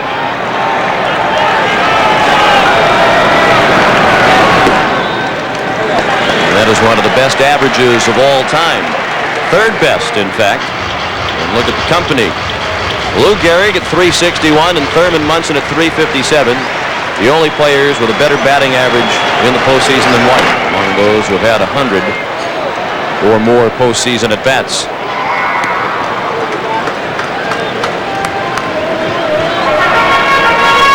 The Phillies lead 3-2. They've enjoyed the lead twice now in Game 1. They got off to a 2-0 advantage. The Blue Jays tied it with 2 last inning off Schilling. And the Phils reclaim the lead with 1 in the top of the third. Ball high. Schilling missed with the fastball. The count is full. Devon White from Jamaica. He moved to New York City with his family when he was 9 years old. He was a big soccer player down in Jamaica. Dykstra waving off Thompson, and they misplay it. White around second and heading for third, and he'll get there as the throw is offline. Dykstra had his hand up the whole way as he was approaching the ball, but Thompson kept charging at him, and that did not appear to be a pleasant exchange between the two of them as they went to reclaim their positions. Simply a breakdown in communications. Dykstra up with the glove, Thompson up with the glove, and the ball drops between them. It looked like Thompson got a glove on it. He did. Looked like it hit the left foot of Dykstra. Of course, you can't hear a lot. Dykstra with the hand up, and that does no good because by that time, Milt Thompson is watching the ball. It's an error charge to Thompson, the first Philadelphia error of the ball game. And Roberto Alomar bats with the tying run at third and nobody out. The infield is playing back. Alomar was called out on strikes ending the first. Milt Thompson had only 1 error during the regular season on the Phillies team that admits that defense is a weakness, and we saw outstanding plays by the Phillies and very poor plays by the Phillies in the field during the league championship series. I don't think that was Milt Thompson's fault. I think it was Len Dykstra's fault. When a left-handed hitter hits the ball the other way, the ball's going to tail back to the left fielder. And I think Dykstra, by following that ball, made the mistake of getting in the way of Milt Thompson because the ball was coming back to Thompson in a much easier play for Milt than Lenny. The 1-2. And Alomar fought it off. He'll be followed by Joe Carter.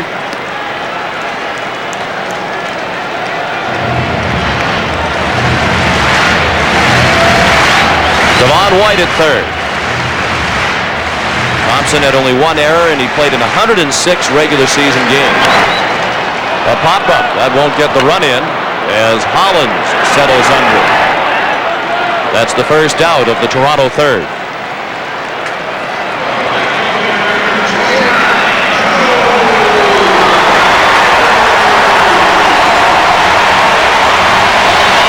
And it brings up Joe Carter, who singled to center leading off the second, and he scored the first Toronto run of the ballgame.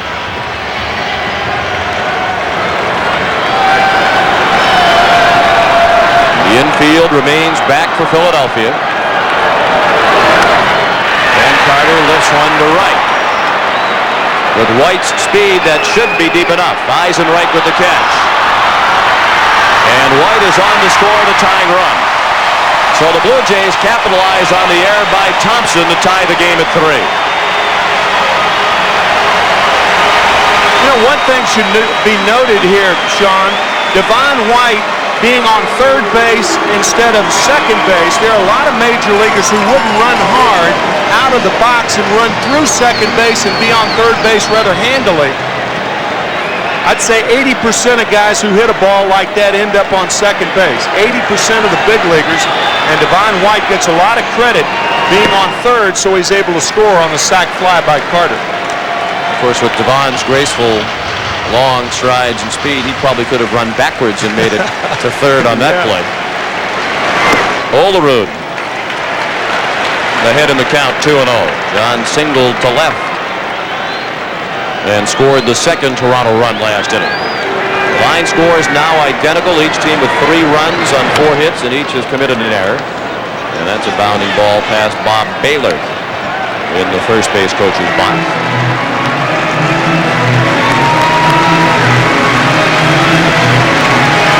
Terry Mulholland will be the Game 2 starter tomorrow night for Philadelphia.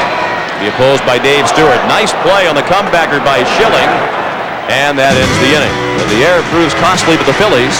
After 3-3 the score. Love the Sable. It's just beautiful. I feel very elegant in the car. I feel very elegant standing beside the car. It's got climate control, V6 power. I love power. Could lease the wagon or the sedan for the same price. I need comfort. I drive 60,000, 70,000 kilometers a year. We were out at the movies the other night and we had 6 adults in the vehicle. The Sable has dual airbags. Great styling. A little finer than the style of my tennis game, I'd have to say that for sure. I can get the ball back, but I don't look all that pretty. Without a doubt.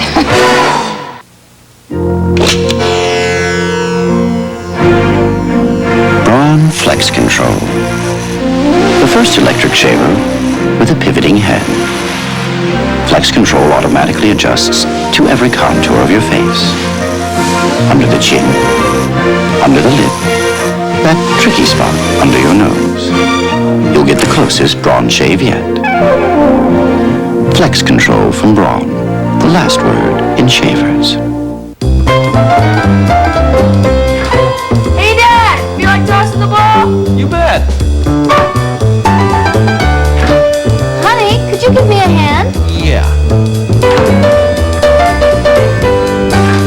Dad, can you drive me to Karen's, please? Right there. It's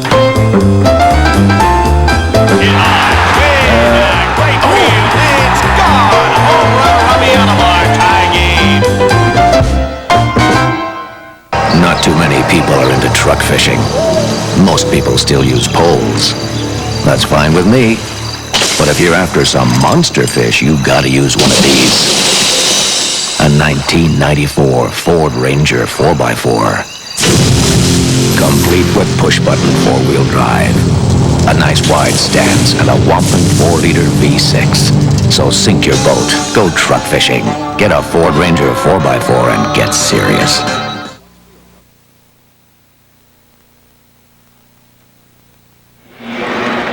3-3 the score after 3 innings. John Kruk is 2 for 2 and has driven in 2 of the 3 Philadelphia runs. Paul Molitor had an RBI single for Toronto, scored their first run.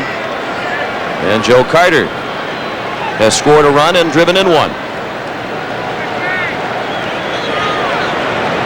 And Kurt Schilling was victimized by the misplay in the outfield, the miscommunication between Thompson and Dykstra, which led to the tying run scoring for Toronto in the bottom of the 3rd. Line scores identical as the 4th inning rolls around. And Ricky Jordan looked at a first pitch ball from Juan Guzman. Bottom 3rd of the order, Jordan, Thompson, and Stockard. Interesting to notice the reaction of Kurt Schilling, who gave up 2 runs in the 2nd inning. He was mad at himself. But an error by an outfielder, there's no way that he's going to show emotion on the bench because that's really showing up your outfielder. And the Phillies and the Blue Jays, for that matter, both teams very professional and very much like a family. Very, very close. Matter of fact, Cito Gaston telling us that he's almost as happy these guys won it this year as opposed to last year with 12 new faces on his team. Even with all the new faces, he feels that this is a more closely knit group than the team that won the World Series last year. And of course, we've heard a lot about the togetherness and harmony of the Phillies, but it certainly looked, after the misplay, that Thompson and Dykstra were none too pleased with each other. That can often be a reaction just to what happened. You're not necessarily taking it personally. It's just that you're mad because you both messed the play up. I imagine in true Phillies fashion, that was probably taken care of in the back 2 innings. Davey Phillips rings up Ricky Jordan. He strikes out for the second time tonight, and that's 5 strikeouts for Guzman, 1 out in the 4th.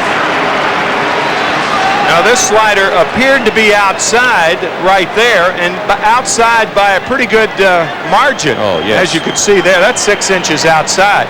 Hitters don't mind if umpires call the high strike or the low strike because they can reach them. But if you can't reach your ball, you can't hit it, and that ball is unreachable. And it appeared that early in the game, right with the first batter, Dave Phillips had a very narrow strike zone, and all of a sudden, when it expands out there, the hitters don't know what to expect when they go up there. Milt Thompson bounces back to the mound his first time up. He tried to check that swing. It was much too late. 0-2 the count.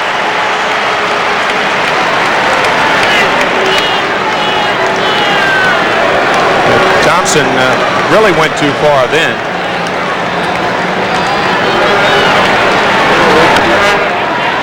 Chop foul beyond the Philadelphia dugout.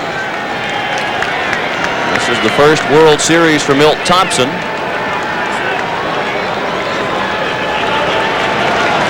He's played more than 1,100 regular season games in his career. The 0-2. And he fought it off the other way. This very easily could have been a World Series between two teams called the Blue Jays. Yeah. Back in the mid-40s for 2 seasons, the Philadelphia Phillies were known as the Philadelphia Blue Jays.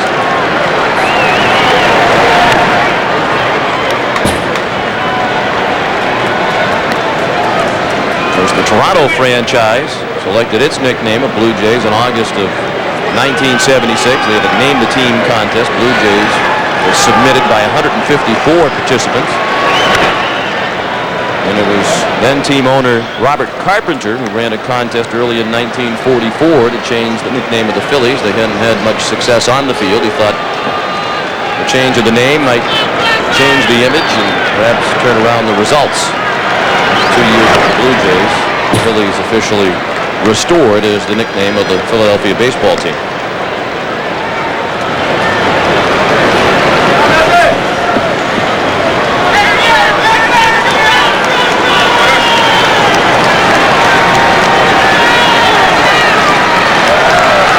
One out of the bases empty in the 4th. 3-3 the score. 1-2 is the count on Thompson. Matter of fact, the lady who sent in the winning entry back in 1944, for doing that, her name was Mrs. Crooks. And for doing that, she received a $100 war bond.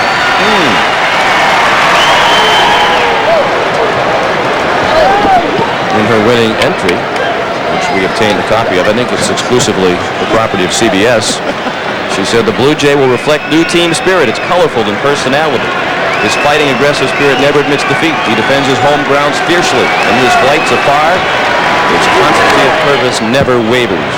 His jaunty, nonchalant poise, when in repose, would make a challenging insignia. No wonder they chose that. That kind of inspiring writing from Mrs. John L. Crooks of Philadelphia back in 1944. Now, of course, you played for the then Philadelphia Oh, no, Blue I Jays. didn't.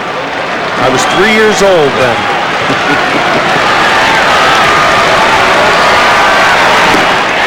Strike 3. Thompson strikes out swinging. Back-to-back strikeouts here in the 4th for Guzman. He has fanned 6 tonight.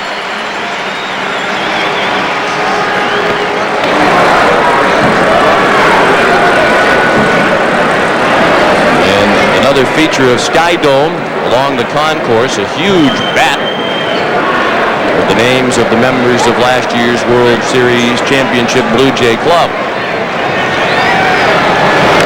12 players have departed from that team. Derek Bell, David Cohn, Kelly Gruber, Tom Henke, Jimmy Key, Manuel Lee, Candy Maldonado, Jack Morris, Rance Mullenix, Pat Tabler, David Wells, and Dave Winfield, all on the World Series roster last year for Toronto.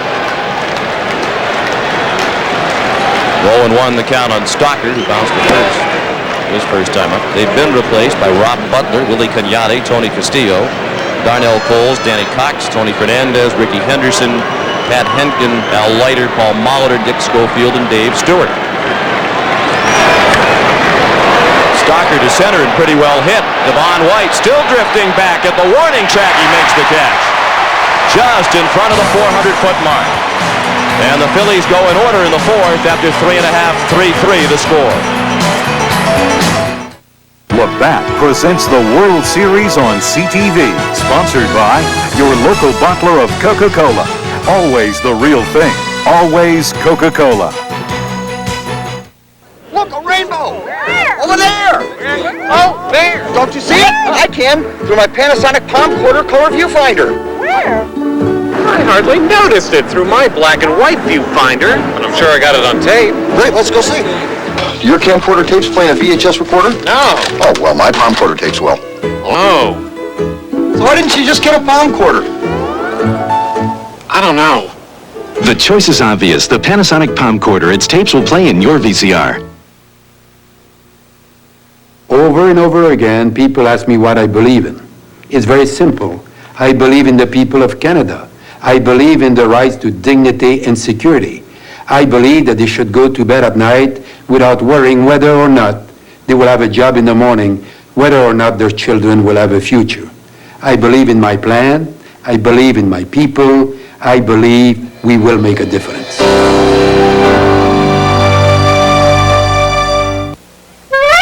I would have almost paved my own way to play baseball if I could have.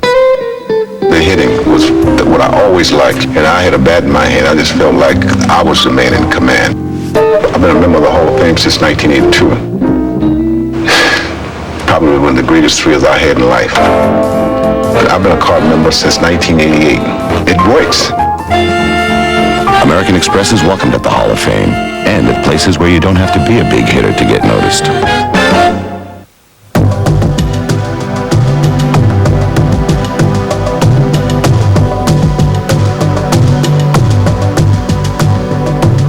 You didn't feel compromised by having a family. And we promise you won't feel compromised by our family sedan. Leap year from Honda. Knowledge as a team leader. Yesterday we talked about leadership. In baseball, it's a team game, but it centers around a one-on-one confrontation between a pitcher and a hitter. So leadership to me in baseball is more of preparation, example, consistency, and approach day in and day out. Being willing to pull guys aside maybe one-on-one. I'm not big on rah-rah speeches and clubhouse meetings, but I do like to be a guy to pat a guy in the back, let him know when he's doing something right or wrong. And, if that's worked out into a leadership role and the guys have appreciated it, then it makes you feel good about what you've done. And Molitor swung at the first pitch of the fourth. He's out on the fly ball to Eisenreich in right. Paul now 1 for 2. He had an infield single and an RBI back in the second. Usually in baseball, it's the players that come up through the farm system that are more often than not the leaders. It's very unusual for a team to have two leaders, and Paul Molitor and Dave Stewart, who've obviously had great careers, but that in itself does not qualify for leadership ability. But it's very unusual for two guys to pick up two players and both of them be leaders on the club, and that's what they are. Tony Fernandez reached on a fielder's choice and drove in a run in the second. And he's ahead in the count with Kurt Schilling. 2 balls and no strikes. Run out on the bases empty. Bottom of the fourth, 3-3 the score. Fernandez at the plate to be followed by Ed Sprague.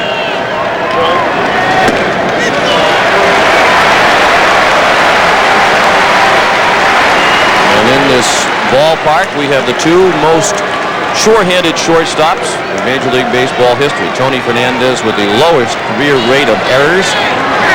Larry Boa Now the Phillies' third base coach is number 2. Actually shared the lead from time to time this year. Fernandez began the season with the lowest career error rate among Major League shortstops. Boa took over when Fernandez had a couple of errors earlier in the year. But Tony, with solid play down the stretch, reclaimed the lead in that category. Here's Larry Boa. Fernandez drew a walk. The second issued by Schilling. And here's Ed Sprague, who bounced a single through the middle his first time up. You might see some movement on the part of the Blue Jays now. They are in complete contrast to the Phillies. Most of the Blue Jays are first ball hitters. Fernandez runs late, and he's a dead duck.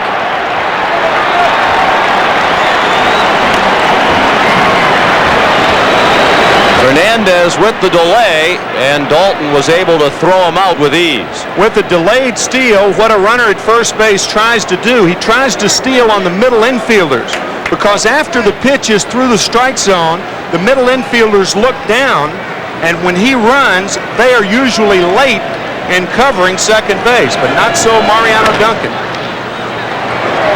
Sprague tapped one to short. Stockard throws him out, and all of a sudden that's the end of the inning. After 4, 3-3 the score.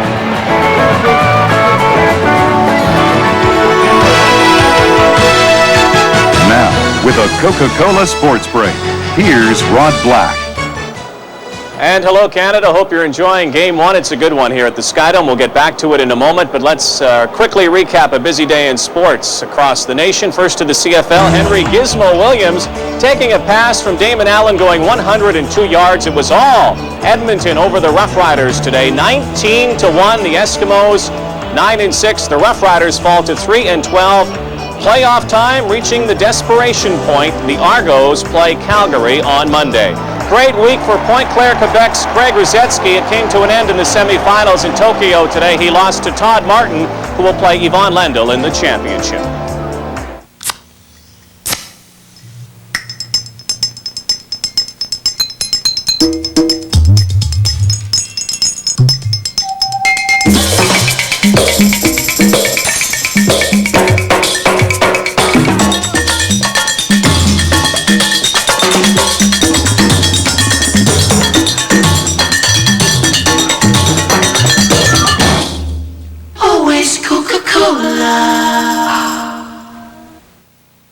There are 12 games in the National Hockey League tonight. We have some highlights from a couple of them. A rematch of last night, the Maple Leafs and the Detroit Red Wings, this time in Joe Louis Arena. Some leftover tempers from last night, too, as they get rough early. The Leafs hit the scoreboard. Dave Andrechuk is 7th of the season. John Cullen has a goal for Toronto as well. Mark Howe has scored for Detroit. It is 2-1 for the Leafs, looking to go 6-0. It's in the third period. To Montreal in the Forum, the Canadiens and the Nordiques. It is Craig Wolanin stopped by Patrick Roy early, but the Nordiques turn it on. Mike Ricci with the goal. Quebec leading by a score of 4-1 in the third. We'll have more scores, more highlights when we see you in the middle of the 8th. Enjoy the ball game. Let's get back to it. Now World Series moment from Game 1, 1954.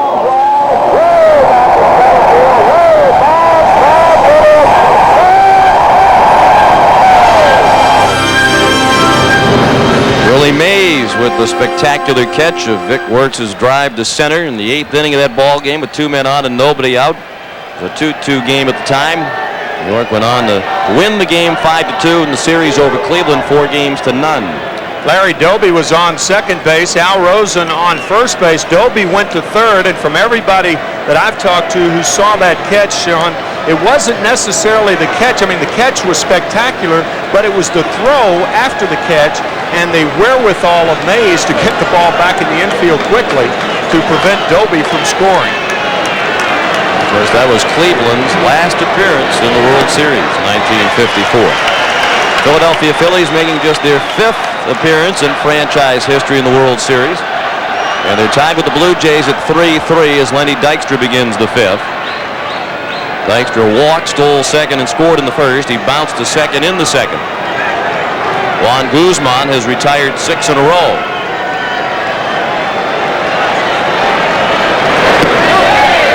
Jack Swing, no swing, says Charlie Williams of the National League, the third base umpire. Dykstra go too far? Well, he could have. That was close.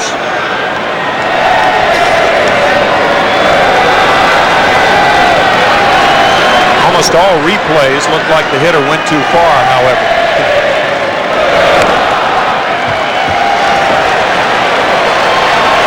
The 1-2 on Dykstra. Lenny and Ricky Henderson indirectly engaged in an exchange of words yesterday through the media.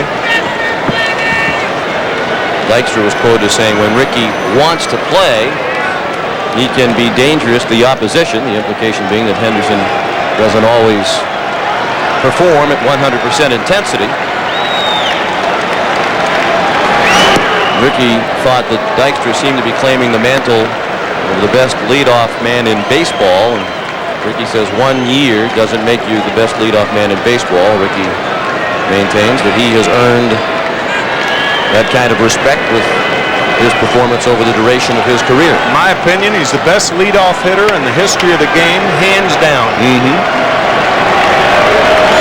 Well, you could certainly say that Dykstra had the best season of a leadoff hitter this year in Major League Baseball.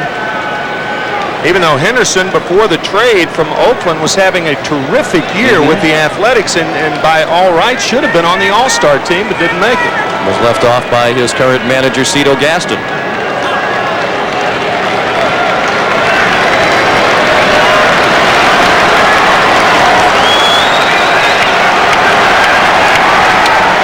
The 2-2 pitch in the dirt. Of course, Dykstra was also an All-Star game snub. Bobby Cox said he was the toughest omission.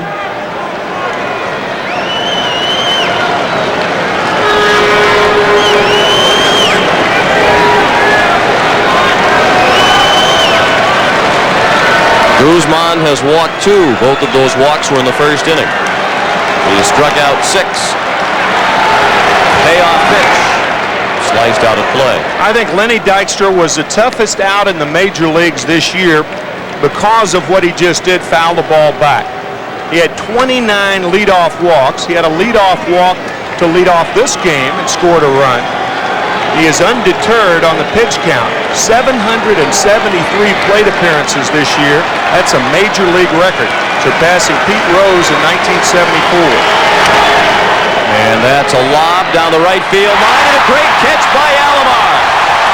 The Gold Glover with a diving grab of the soft line drive over the head of Olerud. He was almost on the right field line when he made the catch. This play was awesome. The ball didn't have a lot of hang time. We talked about Alomar's range. No second baseman in baseball comes close to that ball. That is a remarkable play by Roberto Alomar. Wow. He went past the first base position to make that catch. Duncan looked at ball 1.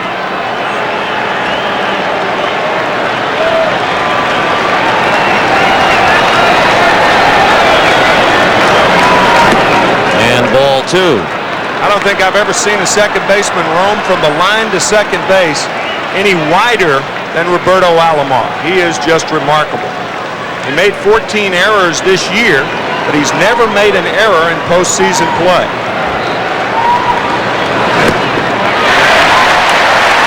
Two and one now on Duncan. I think some of the errors that he makes, the reason is because he can get to those balls. Most guys, they're base hits, but with Alomar, he gets to balls and has a chance to make an error on balls that most second basemen don't even have a chance on. Roberto has been the Gold Glove winner at second base in the American League the last 2 years. Actually, there's a little bit stiffer competition these days now that Chico Lind is in the American League with the Kansas City Royals.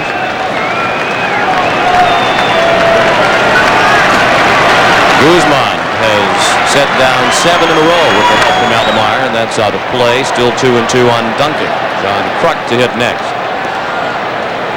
3-3 the score in the top of the fifth. This is game one of the World Series. Game two here in Toronto tomorrow night.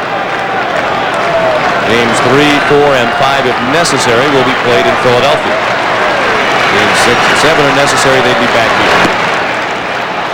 And another full count for Guzman.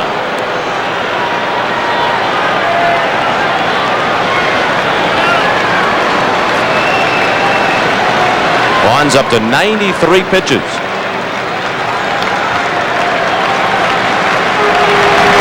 Payoff pitch. Popped up out of play behind the plate.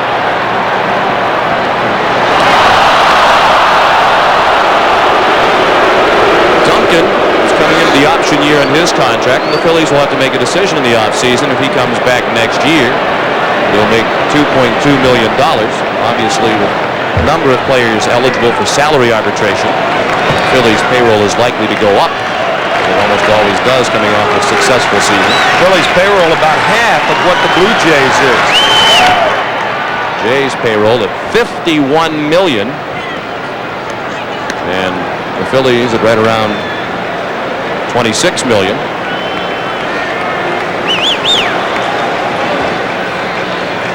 And with a $7 million per team cut in the national TV contract, teams are going to have to look at those decisions that much more seriously. Olerud runs out of room. Popcorn, peanuts! Caramel popcorn! Doesn't look like popcorn business is very good in the upper deck behind the plate. Caramel popcorn! Mitch Williams, the wild thing.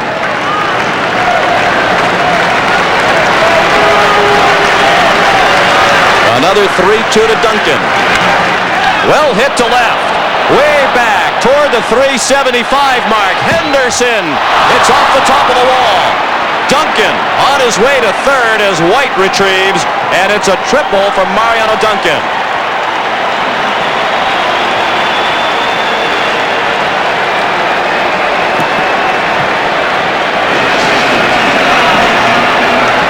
Duncan led the major leagues in triples back in 1990 when he played for the Cincinnati Reds.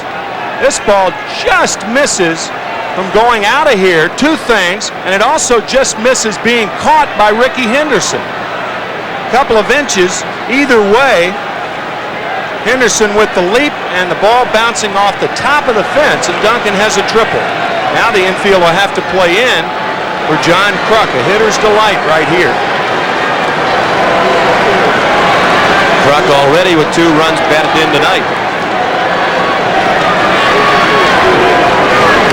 Of course, Duncan set a record with 2 triples in Game 3 of the LCS against Atlanta here in Game 1 of the World Series. He has his second hit of the night, a triple. And the infield is in for Toronto in a 3-3 game in the 5th. Kruk has 2 singles. He's driven in 1 run with each of those 2 hits. In the dirt. Here comes the runner to the plate, and he is safe. Duncan took a chance as Borders blocked the ball, and it didn't get all that far from home plate. It was up the third base line, but Duncan didn't hesitate, and he comes on to score the go-ahead run. The Phillies lead for the 3rd time tonight. It's 4-3. The reason he took the chance is because Guzman was winding up, no chance of throwing behind him, and he was in position to make the play and makes it rather easily. See right there, landing on his right foot, and by the time the ball bounces away from Borders, Borders tried to backhand the play. A little shovel pass to Guzman, but the wild pitch cost the Blue Jays a run. Remember, Guzman had 26 wild pitches on the season, and Duncan scores easily, and the Phillies retake the lead. 4-3 Philadelphia. 1 out of the bases now empty, and 1-2 the count on Kruk. Outside, 2 balls and 2 strikes. 26 wild pitches during the regular season was An American League record set by Juan Guzman. He had 26 of the 83 wild pitches thrown by Toronto hurlers, the total that led the league. It's a tough staff to catch for Pat Borders. Off-speed pitch, the changeup, and it missed, and the count is full. Put Pat Borders on another team, and he wouldn't have that problem, but he's got Guzman, who is wild. He walked 110 with 26 wild pitches. Dave Stewart with the splitter in the dirt. Jack Morris relied on the splitter in the dirt. And it was Morris who held the old American League record for wild pitches. He uncorked 24 for Detroit back in 1987. 4-3 Philadelphia in the 5th inning.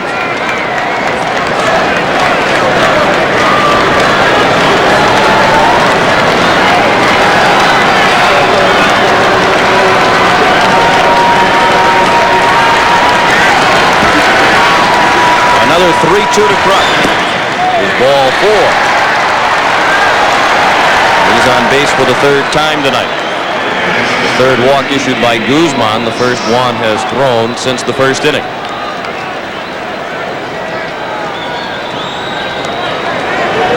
And the batter is Dave Hollins, who walked in the 1st and flied to center in the 3rd.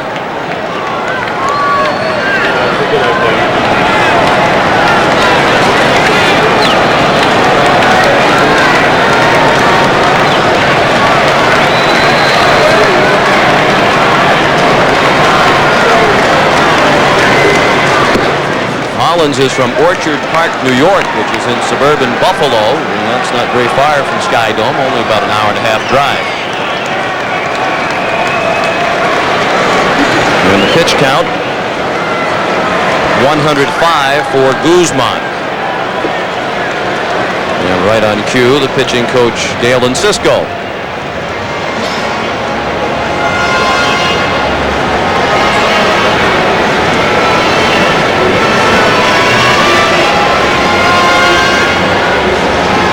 There is no action at the moment, but that will change momentarily. One of the features of Sky Dome is that you cannot see into the bullpens from most locations at Sky Dome.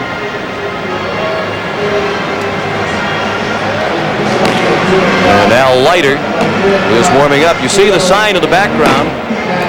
Class of 1958 BHS. That was posted by the man in the background, John Sullivan, the Blue Jays bullpen coach. He is missing his 35th high school reunion tonight. That's Bernardsville High School in New Jersey. Sully wanted to send along his best wishes to his classmates celebrating their 35th reunion tonight. His graduating class, about 160 students. John's wife made the sign.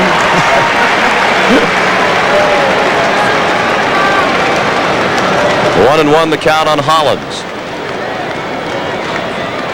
I think I'd rather be a part of a World Series team than go to a reunion. Nothing against reunions. Sully feels that way too. We should note that this is also a very special day. You mentioned you were 3 years old when the Blue Jays in Philadelphia were then the Philadelphia Blue Jays, not the Philly. And today you are celebrating a birthday. And the folks could probably do the math. I'm 52 this evening. 5-2, yes indeed. Not this morning, this evening. I was going to wait as long as I could. Well, from all of us at CBS and for the many fans around the country, a happy birthday. Thank you. Rattled the mask of Borders.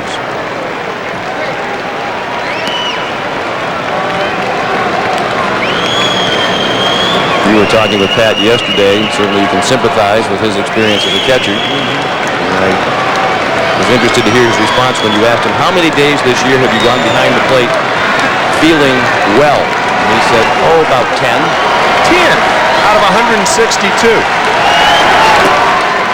And that's one of the reasons right there. He gets one uncorked right off the mask, and now a ball in the dirt. Guzman has thrown one wild pitch in this inning that led to a run. And here's another one. Another idea of why this Toronto pitching staff is so hard to catch. lot of bumps and bruises from Pat Borders, catching Dave Stewart in the pennant clincher against the White Sox last week.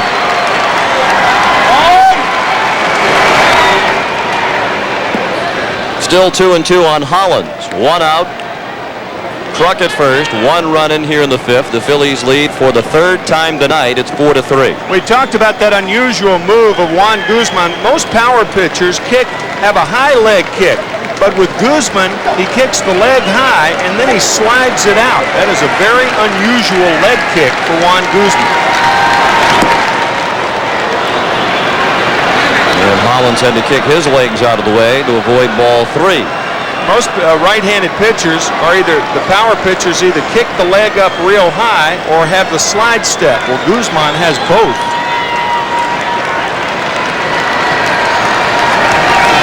You think Kruk will be running? Oh, yeah. Absolutely.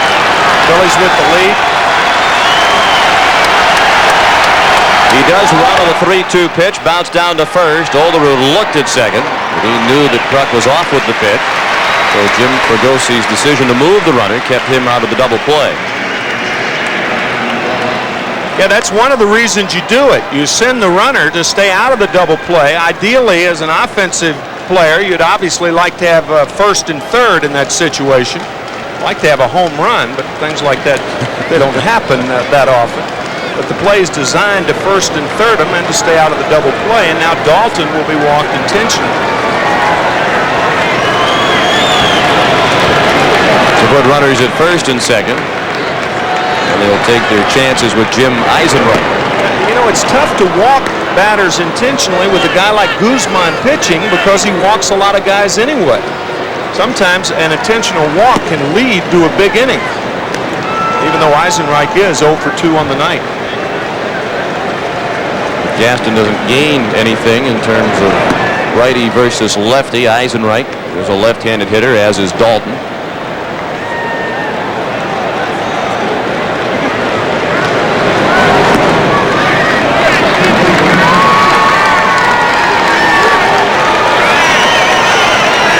Guzman has thrown 31 pitches this inning and 111 for the ball game. Phillies lead 4-3. They reclaim the lead with a run here in the fifth, and they have Jim Eisenreich at the plate, the sixth batter of the inning. He is struck out and grounded out.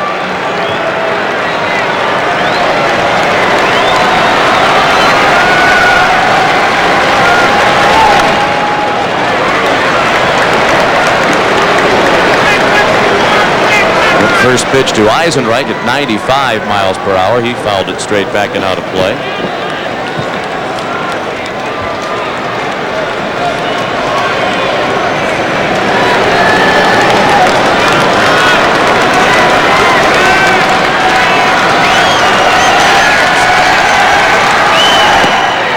And a breaking ball low, 1-1.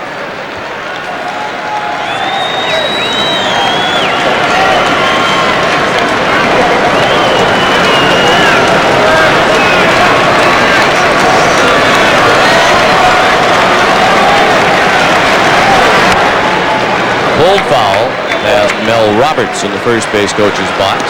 1-2 on Eisenreich. The Phillies brain trust, Dennis Menke, Don Vukovic, Jim Fregosi, Johnny Padres.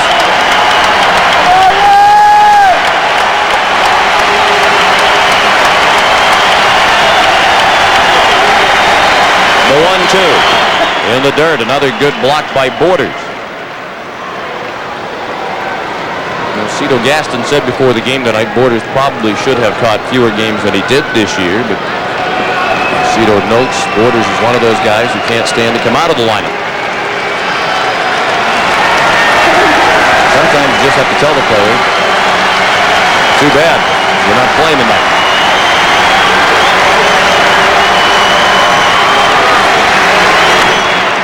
Half swing, and it's bounced down to Sprague at third. He goes to first to end the inning. Halfway through the ball game, Philadelphia 4, Toronto 3. Labatt presents the World Series on CTV, sponsored by Honda, the official car of the Toronto Blue Jays for the past 17 years. To some, it was a contradiction. The notion of converting the smallest amount of liquid resources into pure power. Some dabbled with it, approached it, surrounded it. But Honda made it happen. VTEC, high efficiency power. 8 years from Honda.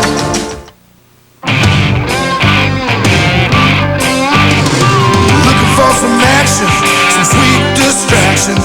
Not looking to be nobody's fool. Yeah, we're one-on-one. We're having some fun. We're playing by our own rules. Yeah, I'm a puppet man. Just looking for some sweet, sweet fun. I'm a bud man, and this bud's for you. Many you'll never meet. Bill Hughes, mechanic. Some you may remember for making a difference on your last trip. Lorna Fraser, flight attendant. But the one thing the over 17,000 men and women of Canadian Airlines have in common is the shared belief that you have the right to a choice of airline. Joe Harmon, welder. And they're doing everything they can to make sure you do.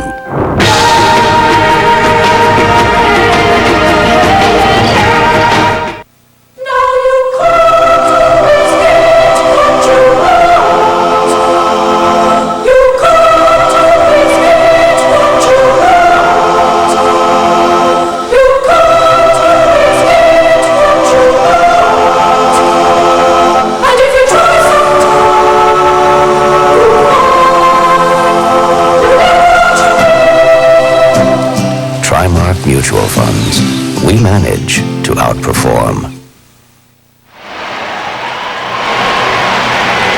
Well, it's good to see that the folks here at Sky Dome appreciate the magnitude of this historic occasion. Tim McCarver's 52nd birthday. Well, that's mighty nice.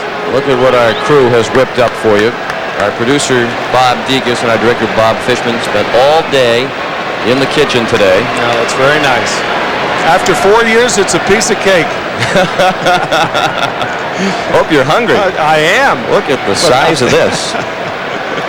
It's like you need a tarp to cover it. Isn't That is beautiful? very nice. Very, very nice. I look forward to that after the game.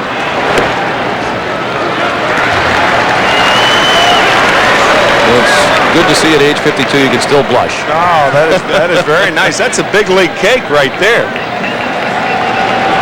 Wow. Foul ball off the bat of the leadoff man here in the bottom of the fifth, Pat Borders, who lined to the first baseman Kruk his first time up.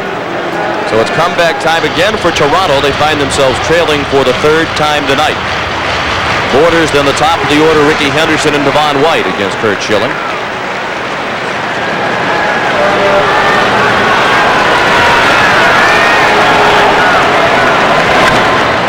Down the right field line and slicing toward the corner. It is a foul ball, and not by much.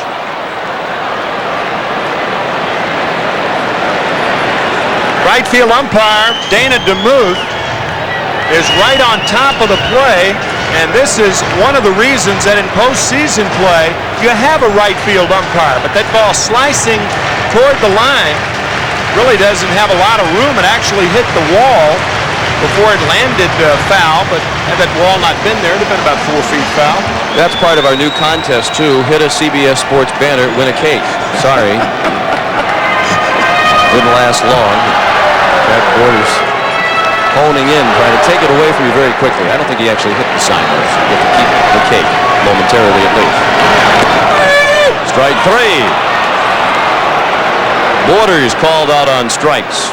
Leading off the fifth, that's just the second strikeout of the night for Schilling, who struck out 19 in the National League Championship Series in 16 innings. This ball right on the front corner of the plate. Doesn't matter where the catcher catches the ball. He could catch it off the plate. But that ball, as you could see, caught the front corner. Only the second strikeout, but Schilling, overpowering against the Braves, has not been so tonight. His first pitch, a strike to Ricky Henderson. Ricky walked in the first inning, flied to right in the second. He took a big cut and then immediately looked at his hand. Mentioned that both hands are sore for Ricky. And the count is 0-2.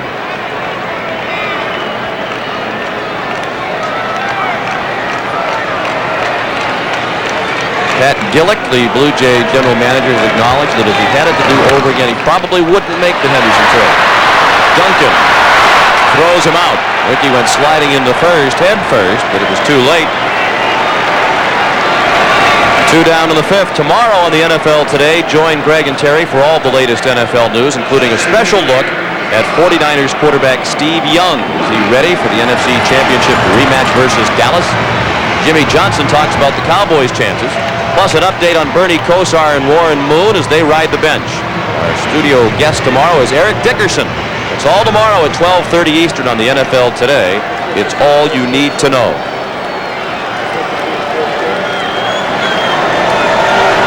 Devon White, the hitter, and he looked at a breaking ball in the dirt for ball 1. It was White who reached on the air, charged to Thompson when Thompson and Dykstra combined to misplay Devon's fly ball in the 3rd.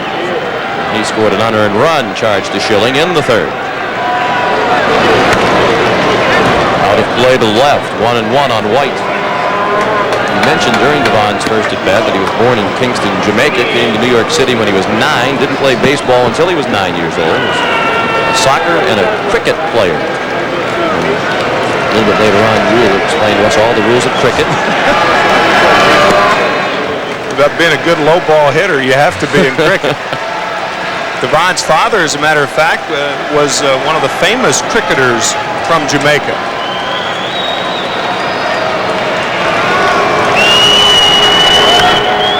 Bullet to right. That one might land in Jamaica. Into the second deck and right for Devon White. A mammoth home run to tie the game at 4.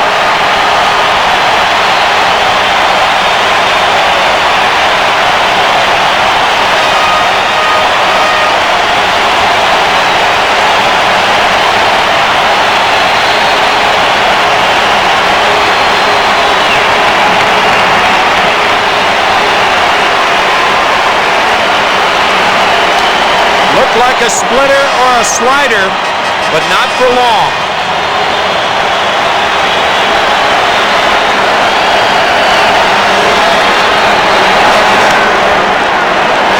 Now a pop-up by Alomar.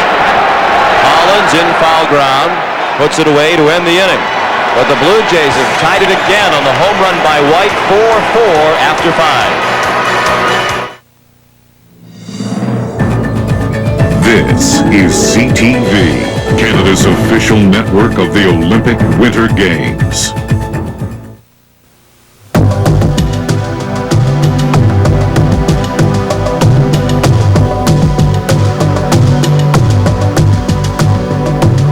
You didn't feel compromised by having a family.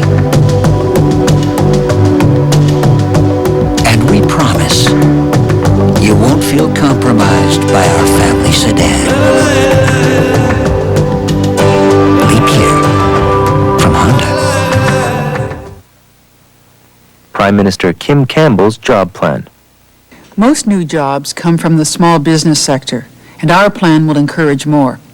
We will help the sector grow by making financing more accessible, providing better tax incentives for venture capital investment, reducing small business administrative costs by cutting red tape, and we'll help our young people start new businesses by providing support, training, and access to startup loans.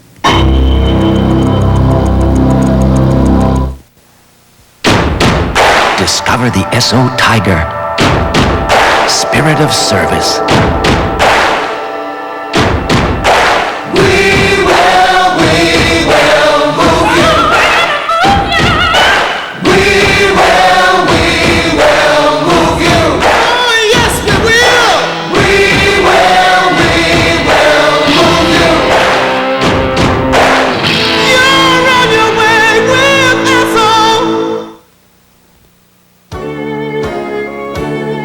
Cheese, please.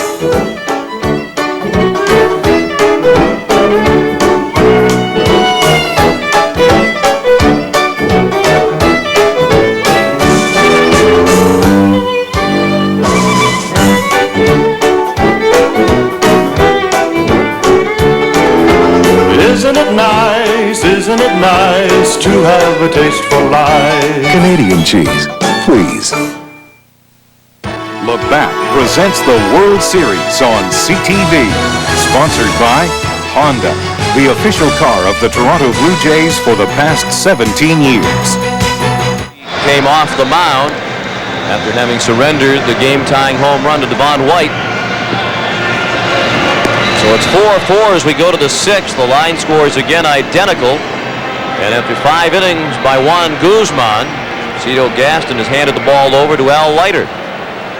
Al Leiter traded for Jesse Barfield back in 1989. And after years, about 3 as a matter of fact, of struggling, all sorts of operations on the elbow and shoulder, he's back in fine form. He worked 34 games this year. He started 12, and one of the big questions was whether Al Leiter would start Game 4 of the series. Maybe Cito Gaston will work him a couple of innings here as a tune-up.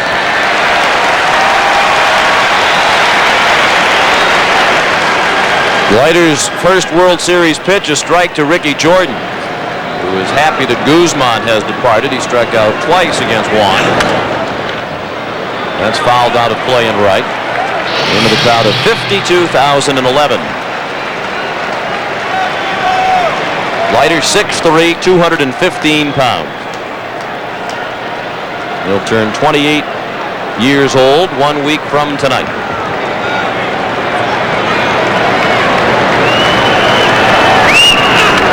And Jordan fouled it away with a half swing. Jordan, Thompson, and Stockard, the bottom third of the order for Philadelphia in the sixth.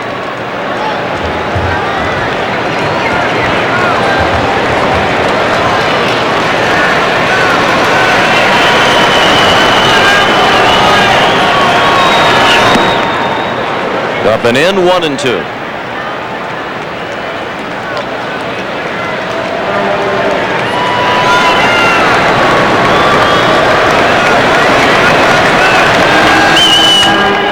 In on the hands, a little looper that falls in right. Ricky Jordan with the base hit. Yesterday we spoke with Al Leiter about the meaning of this World Series appearance. This is a dream. I mean, you know, this World Series, I mean, I look at the perspective of things. I mean, you know, you hear about guys talking about blowing games or maybe giving up a key hit and whatnot. This is all kind of a fantasy for me. I mean, of course, go out there, be aggressive, throw strikes, and do the things that a pitcher has to do to get hitters out. But other than that, I mean, it's kind of not the real world. It's a real-life fantasy camp for Al Leiter. And he talked about understanding the meaning of the real world and life within it. Comes from a working-class family in New Jersey. He's the youngest of 7 children. His twin sister, Alexia, the only girl in the family. She was 17 minutes older than Al. 1-1 the count as he works to Milt Thompson, who hit only 175 this year against left-handed pitching during the regular season. Bounced back to the mound and struck out against Guzman. 4-4 the score in the 6th inning.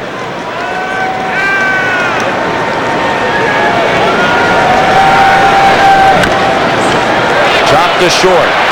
Fernandez. Double play, and that's about as easy as it will get for Tony Fernandez.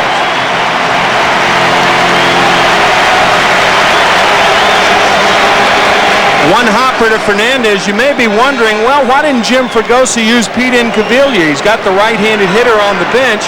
In a 4-4 game, it's really too early to use a pinch hitter because if Incaviglia doesn't produce, well, then you weaken your defense. Thompson, a much better defensive left fielder than Pete. If you're trailing by 2 runs, I think you might have seen Incaviglia, but it being a tie game, it's still more or less a defensive battle. Now Kevin Stockard surprised just about everybody in the ballpark during his last at-bat when he had a fly ball to the base of the wall and straightaway center field. On White, a long way to Shaggy.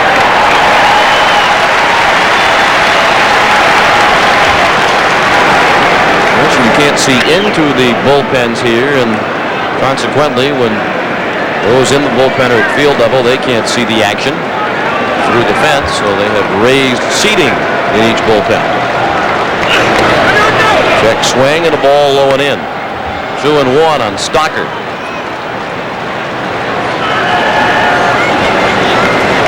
Two outs, bases empty, 6th inning. 4-4 the score.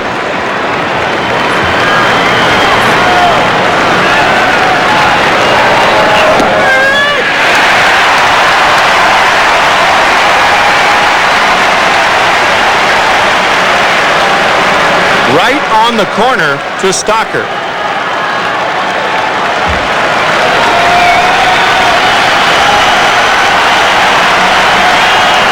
Now the 2-2 pitch. Just outside. There had been speculation that Al Leiter would be the Game 4 starting pitcher for the Blue Jays. Steele Gaston was only named his first 3 starters. Guzman tonight, Stewart tomorrow, Pat Henkin in Game 4. Pulled sharply foul. Leiter and Stottlemyre had been considered the candidates to start Game 4 if Gaston decides to go with 4 starters, but Jim Fregosi thinks Cito might only use 3. We asked Al Leiter yesterday whether he would rather appear in 4 games and contribute or start 1 game and contribute. He said, I'd rather appear in 4. Payoff pitch is ball 4 up and away. At the conclusion of tonight's game, Tim and I will select the Chevrolet Player of the Game. Chevrolet will donate $1,000 in the player's name to the Special Olympics.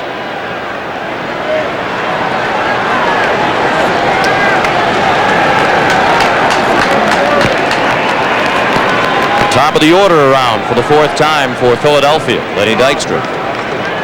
0 for 2, he walked, leading off the ball game, stole second and scored the first run of the game. Last time up, he was robbed of a hit on a great diving catch of a pop-up along the right field line by Roberto Alomar.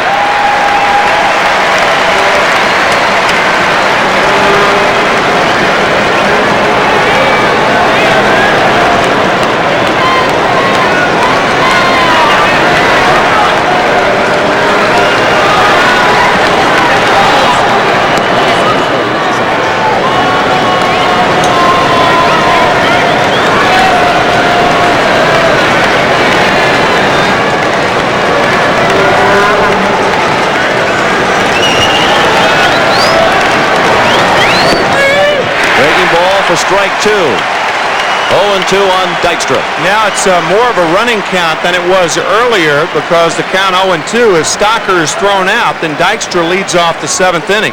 Stockard with 5 stolen bases during the season. He was not caught. And the Phillies have stolen 2 bases tonight. Up the middle, base hit. Stockard will stop at second. And perhaps he was fortunate that White didn't throw in behind him. He made a very wide turn around second base. Dykstra has his first hit of the night. Here's a situation, depending on the out count, you may try to go to third base. With 1 out, you definitely try it. With none or 2 outs, you don't try it. It's really not worth the risk. With 2 outs, for the most part, you're going to score from second on a ball just as well as you're going to score from third. Of course, a wild pitch. If you got Guzman pitching, you take a chance to go to third because of all the wild pitches he throws. But normally, you just can't take the chance with 2 outs. Runners at first and second with 2 down. 4-4 the score in the 6th inning. Here's Duncan. Mariano has singled and tripled tonight. Stolen a base and scored 2 runs. Leiter has given up 2 hits and a walk in the inning. Duncan up the middle. Alomar, great play to keep it in the infield. He lost the handle, but Stockard was diving back into third head first. If Stockard had remained on his feet, he would have been able to score once the ball slipped out of the hand of Alomar. Well, Larry Boa, middle infielder, and now the third base coach for the Phillies, sees Alomar make the play. Another remarkable range play by Alomar. Stockard is making the turn. He doesn't know whether the ball's gotten through or not, but look at Boa, up with the hands, go back because he thought Alomar was going to come up and throw behind Stockard at third base. Boa, as a matter of fact, managed Alomar in AAA with the Padres, their AAA farm, and the Padres. Great play by Alomar. Bases loaded with 2 outs. And John Kruk, the batter. He's working on a perfect night. He has singled twice and walked. He has driven in 2 and scored 1. He looked at ball 1, and Borders goes to the mound to speak with Leiter. The runner at third is Kevin Stockard. He reached with 2 outs on a walk. Then Lenny Dykstra singled to center. He's now at second after the infield hit by Mariano Duncan. Phillies hope to give Kurt Schilling the lead for the 4th time tonight. Inside corner, 1-1 on Kruk. Kruk didn't fare very well during the regular season with the bases full. He had only 1 hit.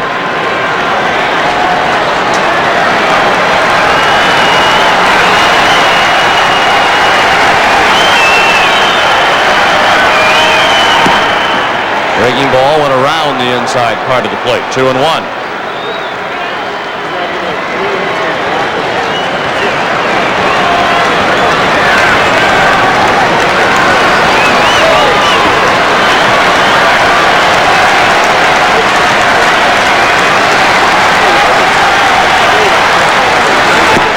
Big rip and a miss.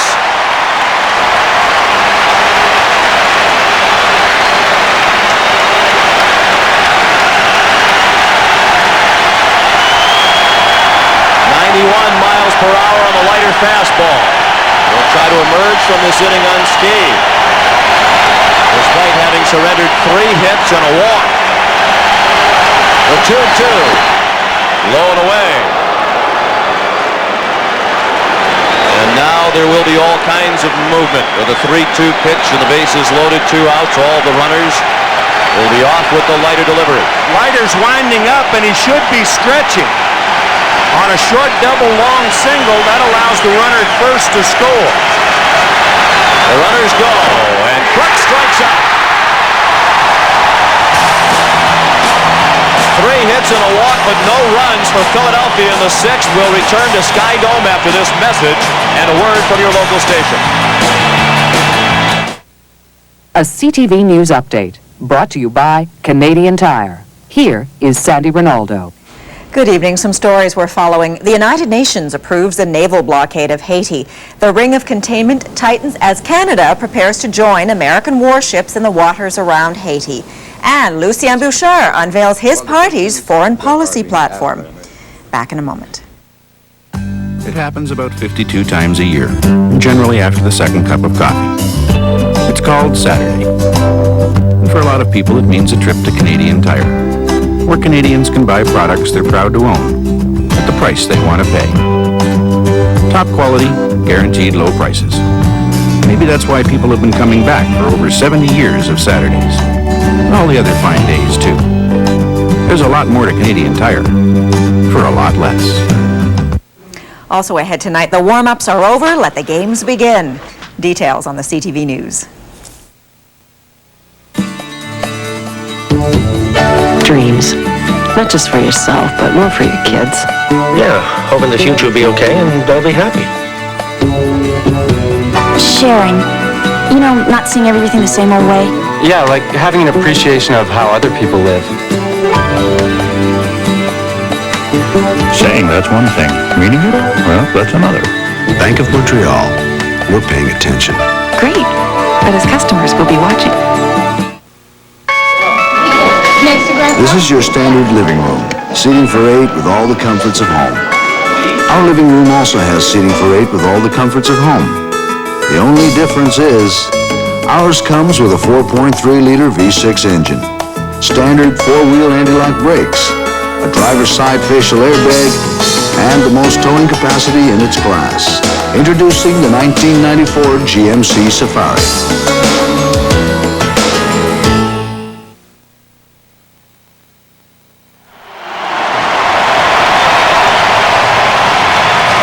Game 2 of the 1993 World Series is tomorrow night here at Sky Dome. We're on the air at 8 Eastern Time with the first pitch scheduled for 8:29. Airtime on CBS for all the World Series games is 8 o'clock Eastern Time. And the pitchers tomorrow night, Terry Mulholland for Philadelphia and Dave Stewart for Toronto. Game 1 tied at 4. Blue Jays with a chance to take the lead for the first time tonight. And they have the middle third of their order coming up against Kurt Schilling. Joe Carter looked at ball 1. He singled and scored in the second and had a sacrifice fly in the third. 1 ball and 1 strike. Schilling has needed only 74 pitches to reach this point. Juan Guzman, the Toronto starter, his 5 innings through 120 pitches.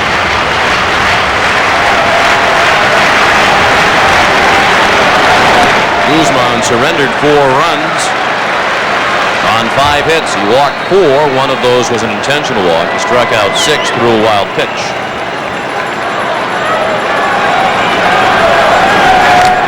All the runs against Guzman were earned runs. 2 balls and 2 strikes on Carter. We talked about all of the new faces on this Blue Jay roster. Joe Carter almost needed to be replaced. The Blue Jays, he came very close to going to the Kansas City Royals as a free agent in the offseason. Actually turned down more money to stay in Toronto. That was especially a difficult decision because the Carters make their home in the Kansas City area and will always live there. That it had gotten to the point where he had written letters to the people in Toronto telling them that he was not returning.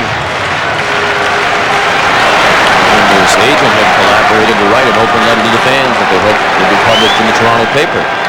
Sean, you asked him yesterday how close was it, and he held his thumb and forefinger together, about 1/10 of an inch apart. He said, that close. Chopped back to the mound. Schilling makes the play. That'll bring up John Olerud, the league's leading hitter this year. We talked with him about his hitting philosophy. I think it just depends on how I feel, how up at the plate. When I'm feeling good, I'm able to react to pitches a lot better, and I'm picking up the ball sooner. And I don't know, I try to be as selective as I can because I can't hit those tough pitches out of the strike zone. He hits that one down the right field line and deep, hooking toward the pole. Home run!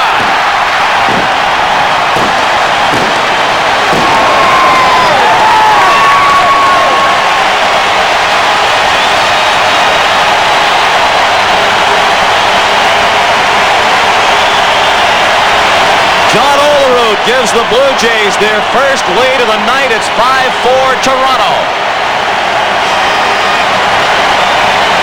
That soundbite, John Olerud saying, I can't hit those tough pitches out of the strike zone. But he can certainly hit those in the strike zone. Wow.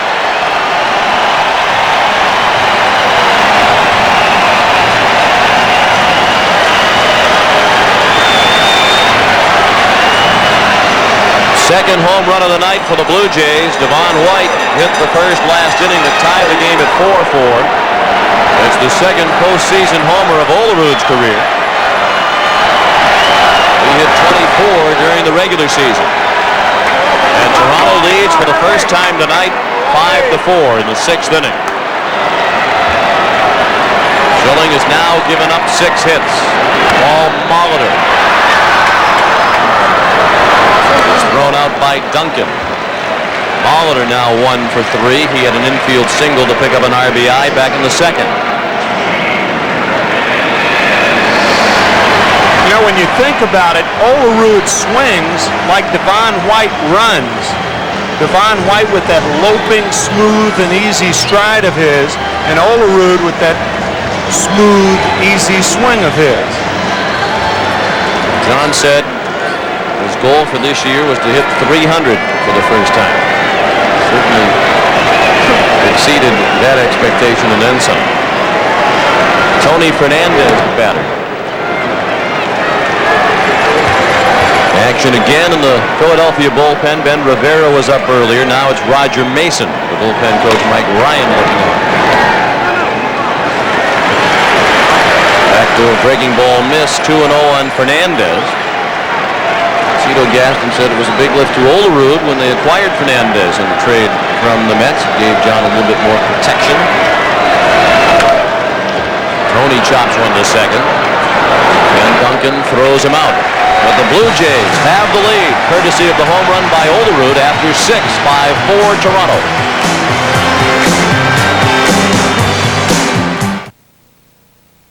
My government has committed $6 billion to science and technology because when someone gets a new idea or creates a new invention, whether it will make dairy farms more efficient, make children's toys safer, or help us clean up our environment, that person is creating a product. When we create products in Canada, that means new business, and new business means new jobs. That's why I think investing in science and technology is a better answer than make work projects for Canada's unemployed. Here we are in Q Beach at the Chiropractic Center. Don't be shy, Dr. Gable. We're just trying to gather some anatomical and medical information on Mark 8. Actually, we just want you to come and take a look at the interior. You have time? Sure. Oh, that's gorgeous. Oh, it is a good seat. I guess if anyone would know a good seat, you would. Can you reach everything on the dash then? Oh, yes, without overreaching. You know, it's nice to have a car that looks good, and it's nice to have a car that feels good. Take a look at us now, Toronto. Critics call it the most wildly imaginative movie ever. Tim Burton's The Nightmare Before Christmas. Eureka! Expect the impossible, raves Time magazine. It's a work of sheer genius. The Nightmare Before Christmas starts Friday at a theater near you. In the classic tradition of Disney entertainment comes a gold medal winner for the whole family. Cool Runnings. It's the movie critics are calling the year's best family film. I am feeling very Olympic today. Cool Runnings. Now playing at a theater near you. So I buy a phone, I get a toaster. So I get 2 of the same calling features. What is a calling feature? So if I choose one, then I get any other one that I want for free? So it's sort of like a 2-for-1 sale. The Bell 2-for-1 sale. Call 1-800-668-3901 or visit your nearest Bell Phone Center store. Well, just take the free one. Yeah. Heading to the 7th inning in Game 1 of the World Series, and the Toronto Blue Jays lead for the first time tonight by a score of 5-4, and Roberto Alomar's 2 defensive plays loom large right now. Yeah, that kind of gets lost in the shuffle. In the 5th inning, he makes the play on the Lenny Dykstra little looper over first base, and this shows you the extraordinary range of Roberto Alomar. He makes it about even with the position, and then with Duncan up, and runners on at first and second and 2 out, Alomar once again shows that there is a Rob in Robbie. And Dave Hollins is at the plate, facing Al Leiter. To avoid giving up a run last inning, thanks in large part to the assistance of Alomar. Hollins 0 for 2 with a walk his first time up. Darren Dalton is on deck, and then Jim Eisenreich. Leiter beginning his 2nd inning of relief. Juan Guzman. And Kurt Schilling has gone all the way through the first 6 innings for Philadelphia.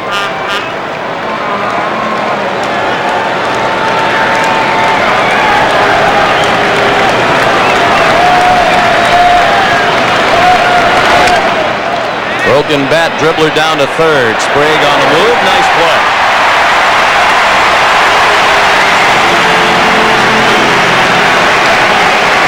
All in one motion for Ed Sprague. Transfer of the ball from the glove and a strong throw. Ed Sprague with 17 errors this year, but he did a very, very good job. And that's one of the reasons Cito Gaston says it's not an easy decision whether to put Paul Molitor there when the Blue Jays go to Philadelphia on Tuesday for Game 3. Decision Gaston still has not made. He said before the game tonight he wants to wait to see how these first couple of games go. Darren Dalton singled to right to drive in a run in the first. He struck out in the third and was intentionally walked in the fifth. And is in the hole here, 0-2.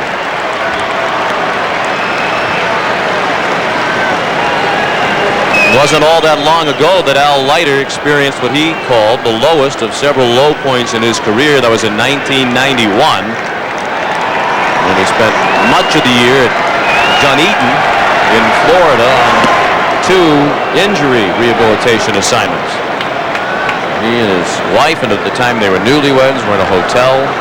They thought it would just be 20-day rehab and then on the way back to the major leagues. And as it turns out, Leiter spent much of the summer at Dunedin, far away from the bright lights of the major league. Alomar throws out Dalton.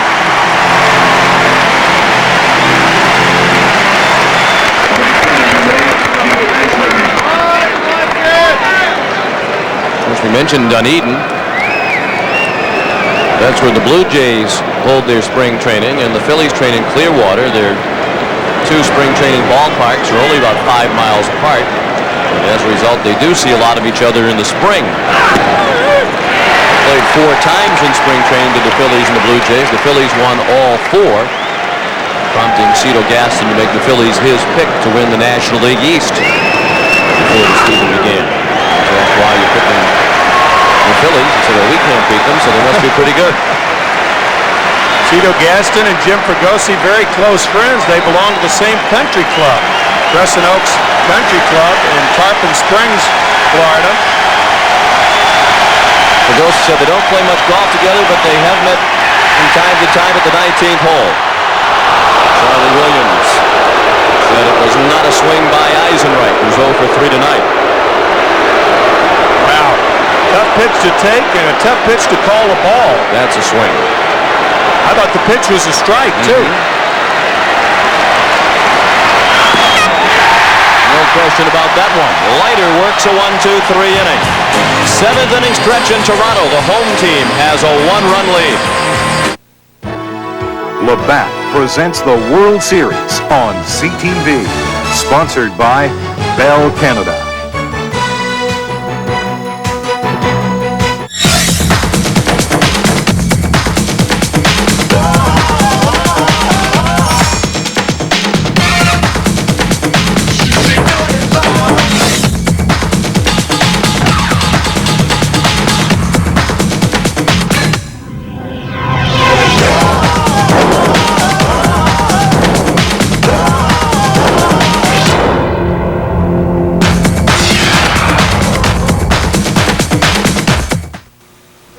This man is no ordinary man. He sets the prices at Canadian Tire. Prices that get noticed. Prices that have impact. He keeps prices especially low on many of the brands you use most. No, this is not a sale. It's everyday low prices like these MotoMaster all-season radials from $27.99 each, and save every day on 4 packs of hockey tape and Cooper SK600 hockey helmets. So please, don't be alarmed. He just likes doing his job. There's a lot more to Canadian Tire for a lot less. This is a Sony Trinitron commercial.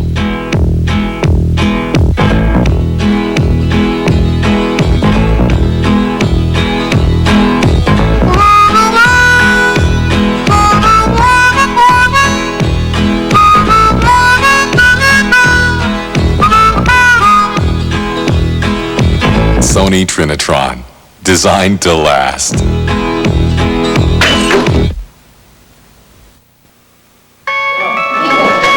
This is your standard living room, seating for 8 with all the comforts of home. Our living room also has seating for 8 with all the comforts of home. The only difference is, ours comes with a 4.3-liter V6 engine, standard 4-wheel anti-lock brakes, a driver's side facial airbag, and the most towing capacity in its class. Introducing the 1994 GMC Safari. Friends, this copyrighted telecast is presented by authority of Major League Baseball and may not be reproduced or retransmitted in any form without the express written consent of Major League Baseball. Kurt Schilling's first pitch of the bottom of the 7th, the ball up and into Ed Sprague. Blue Jays batting with a 5-4 lead. They have trailed 3 times in this ballgame. This is the first time they've led. Sprague with a high pop-up. Collins running out of room.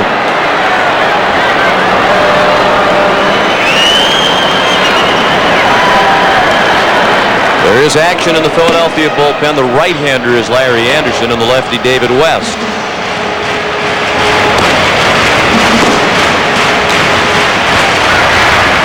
Right-handed hitters due up in this inning. Sprague, Borders, and Henderson. I mentioned the possibility of Paul Molitor going in to play third base when the scene shifts to Philadelphia and the DH will not be employed. And Ed Sprague has a great attitude about that. He said, if that's what's best for the team, I am more than willing to go to the bench and allow Molitor to play. Molitor has to play somewhere. Last time Molitor played third base on any regular basis was back in 1989. He played 112 games there that year. That's a long time to lay out and then come in on the World Series and try to defend that position. And if it were left field, it'd be different. First base, it would be different. But third base, very difficult. Hall has joked that he'll be fine over at third base as long as the pitcher will cut off the throws across the infield and relay them on to first. Of course, there's a guy named Gary Sheffield who was coming through the Milwaukee organization that helped move Molitor away from third base and into a DH role. Schilling with a strikeout of Sprague for the first out of the 7th. Third strikeout of the night for Curt Schilling. And the slider gets Sprague. Ed, as much as any of the Blue Jays, a high fastball hitter. He proved that in Game 2 of the series last year. His first World Series at bat, a home run off Jeff Reardon. Pat Borders was the MVP of last year's World Series. Is 0 for 2 tonight. He's lined to first and struck out. And he was out ahead of that off-speed offering from Schilling, 0-2.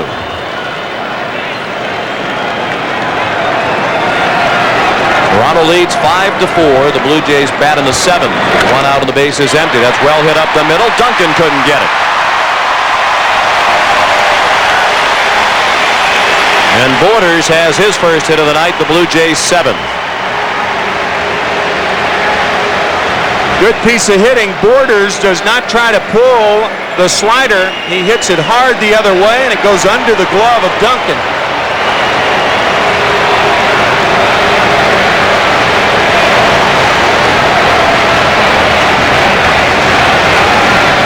Dalton returns to the home plate area after a trip to the mound. And the top of the order comes around again for the Blue Jays. Ricky Henderson digs in. He's 0 for 2 with a walk back in the first inning.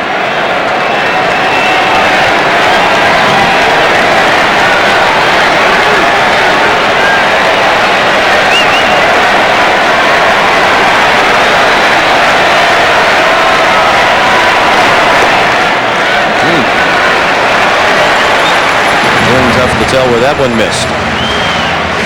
Curt Schilling makes his home now in the Philadelphia area in New Jersey.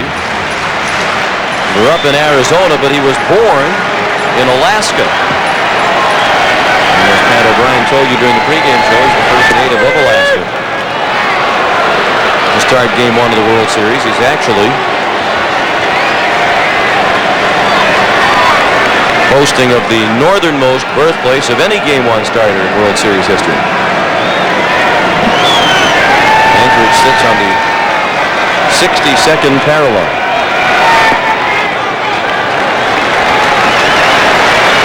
It's amazing what they research when it comes to the World Series. Of course, all the talk about the Phillies and their appearance and the bellies and such. They added together all the weights of the starting lineups, and the average Philadelphia starter weighs only 1.5 pounds more than the average Toronto starter. Caption under one of the pictures here, the Toronto Star was the Broad Street Bellies, a play on the Broad Street Bullies. Of course, the Philadelphia Flyers were classified as that back in the middle 70s. Bernie Perrant Bobby Clark. Maybe that's why Fregosi didn't start in Pagolia tonight. He wanted to keep the average down. The average weight of a Philadelphia starter tonight, 198.8 pounds. While the average Blue Jay starter's weight, 197.2. And there's a guy in the background who's an interesting figure in this series, Nick Leyba, formerly the Phillies manager. He managed Philadelphia for 2 seasons plus 13 games. And was replaced by Jim Fregosi. Now the Blue Jays' third base coach. Payoff pitch to Henderson, line down the left field line. Borders will try for third and get there as the throw goes to second, holding Henderson to a long single. First and third with one out for Toronto in the 7th inning. Nice play by Milt Thompson to cut this ball off, prevent it from hitting the fence, and throwing to the right base. That keeps the double play in order, but I think Jim Fregosi may go to the left-hander here. Swing Devon White around to the right side and give him a better pickoff move with Henderson on at first base. David West will be the new pitcher when we come back.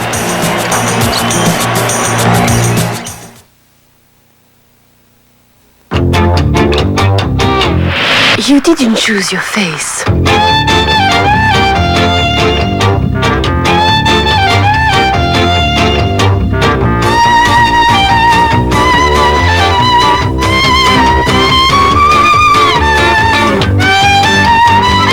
But you can at least choose your glasses. Napoléon Eyewear change la face du monde.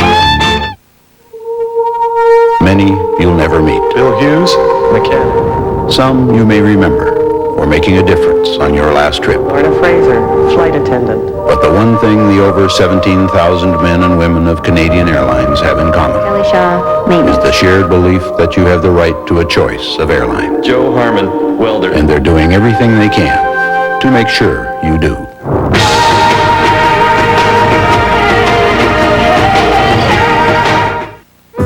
Which minivan boasts more passenger and cargo room than either Voyager or Caravan? Let's go, guys. And guess which vehicle proved perfect for helping Coach Jim York keep his Hinton Hawks in a league of their own? Where's the one place you can find Aerosport at 3.9% financing and a complete line of minivans? At your Ontario Ford and Mercury dealers. And right now, Aerosport 3.9% financing. This weekend, don't miss the spectacular mid-month price crash sale at Future Shop. Future Shop has over $70 million of brand name audio, video, computers, and appliances. And right now, you can save like never before. Check out the super deals from Compaq, RCA, Canon, Mitsubishi, General Electric, Whirlpool, Panasonic, Apple, and many more. Hurry down to Future Shop's spectacular mid-month price crash sale. This weekend only. Don't miss it. Night is over after 99 pitches, over 6 in the 3rd innings. He wasn't as effective certainly tonight as he was in his 2 starts in the National League Championship Series. And here's David West, who appeared in the 91 World Series for the Minnesota Twins. He didn't have a very easy time of it, as that line indicated. He's greeted by Devon White. Blue Jays trying to build on a 5-4 lead. They have runners at first and third with one out. First pitch from West, breaking ball up and away.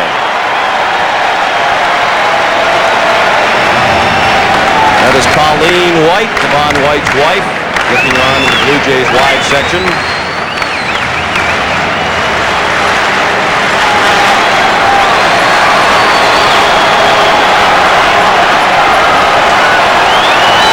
The 1-0 with Henderson running was fouled away by White. Devon White, his last at bat from the left side, homers down the right field line, and you may remember in Game 6 of the American League Championship Series when Gene Lamont brought in a left-hander, Scott Radinsky, the first man he faced was Devon White, and he hit a home run a solo shot, and then that ignited the Blue Jays. They blew out the White Sox, scoring 4 in the ninth. Certainly Lamont made the percentage move. White has been a better hitter left-handed during the regular season. He hit only .254 right-handed as compared to .281 from the left, and Devon had only 3 of his 15 regular season home runs from the right side. I said 4 in the ninth. The Blue Jays scored 3 in the ninth that last game at Chicago.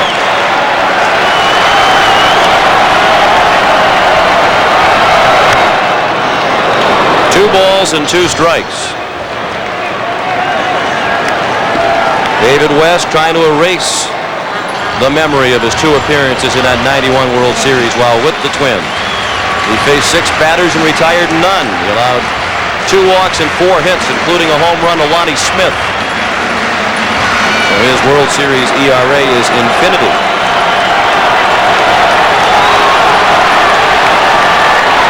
Henderson runs again, and White fouled it off to the right. I think if you run in a situation like this, of course Ricky Henderson knows that. I mean, 1,095 stolen bases during the season. But if you run, you have to make more sure than you would under normal circumstances, because if you get thrown out, you lose the sacrifice fly or fielder's choice that's going to plate a run that puts you 2 runs up. Fans chanting Devo, Devo. That's Devon White's nickname.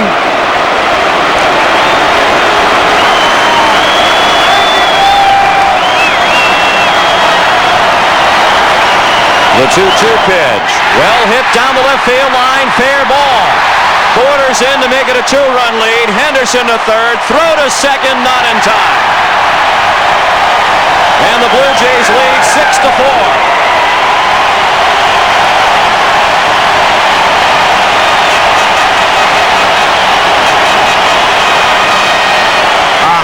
Tight fastball, and it's fisted down the left field line.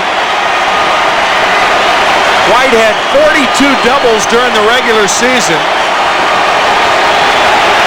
and he just has tremendous plate coverage right now. A world of confidence, and you can see it in his eyes. One of the top hitters ever in the postseason, as we showed you earlier. And he has driven in 2 big runs for the Blue Jays tonight. Now a chance to break it open. They lead by 2. They have 2 men in scoring position. The infield in for the Phillies. And Roberto Alomar went spinning out of the way of ball 1. Tell you, an option for Jim Fregosi right now is to walk Alomar and bring in Larry Anderson to pitch to Joe Carter. He's opted to pitch to Alomar. This is a dangerous situation for Jim Fregosi.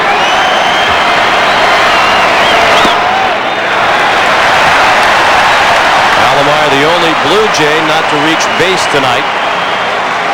And if you are going to pitch to him, that's the reason why you stick with the left-handed pitcher. Roberto fared much better against right-handers. The 2-0. In the dirt, check swing. They wanted to peel down to first. Strike, says Paul Runge. It appeared that he went around Alomar a little too anxious, and he goes too far. Nice play by Dalton on the scoop.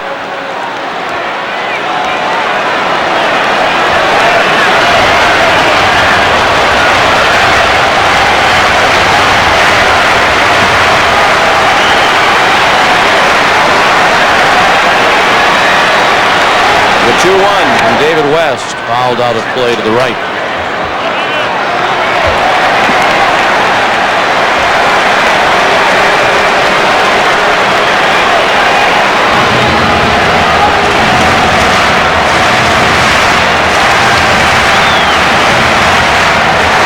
The run in this inning charged to Kirk Schilling, and he's also responsible for Ricky Henderson standing at third.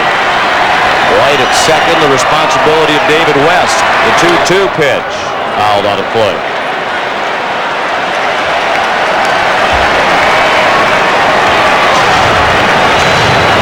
He's been outstanding in this situation during his career in the postseason.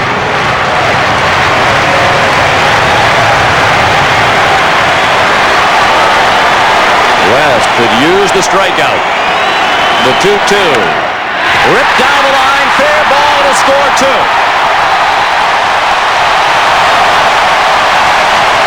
Alomar has a double, and the Blue Jays have an 8-4 lead.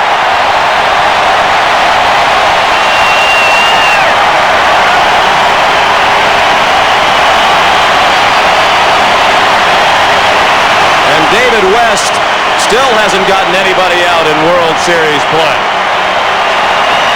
6 straight batters got on in 1991, and the first 2 here with doubles pulled down the line. First White and now Alomar.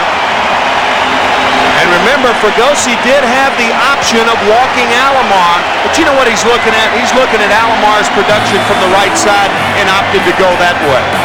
Larry Anderson to pitch for Philadelphia after this. Look, a rainbow! Over there! Oh, there! Don't you see it? I can, through my Panasonic Palm Quarter color viewfinder. Where? I hardly noticed it through my black and white viewfinder, but I'm sure I got it on tape. Wait, let's go see. Your camcorder tapes playing a VHS recorder? No. Oh, well, my palm quarter tapes will. Oh. So why didn't you just get a palm quarter? I don't know. The choice is obvious. The Panasonic Palm Quarter. Its tapes will play in your VCR. We're giving it all we got now. Whatever it takes, we gotta make the moves. Right now at Mazda, we're making all the moves to move the 93s with minimum discounts of $1,000 on 323, Protégé, MX-6 Mystère, and Mazda trucks. A $2,000 minimum discount on 626 Chronos and the family-size MPV. And a $4,000 minimum discount on the luxurious 929 Serenia. See dealers for details. Whatever it takes, we gotta make the moves. Right now at Tim Hortons, you can enjoy one of our many savory soups with a tea biscuit, coffee, and a donut for just $2.99. Or you can enjoy a fresh Tim Hortons sandwich with a coffee and a donut from just $3.69 to $4.49. You know, that's quite the soup deal for only $2.99. And a Tim Hortons sandwich deal from only $3.69? Wow! Tim Hortons mealtime deals. It's so nice to have a choice. Choosing the right heating and cooling dealer used to be a real guessing game. Would he be a professional? Have the experience? A guy you can really trust? But now, with Lennox Quality Dealer Standards, Lennox products and dealers are an unbeatable team. So take the guesswork out of choosing a dealer. With Quality Dealer Standards, only from Lennox. Attaboy, Dave.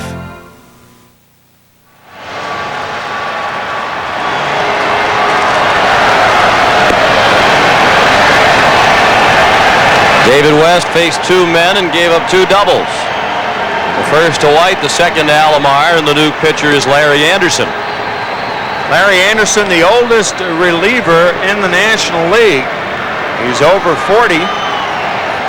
And he had a save in the National League Championship Series with no save during the season.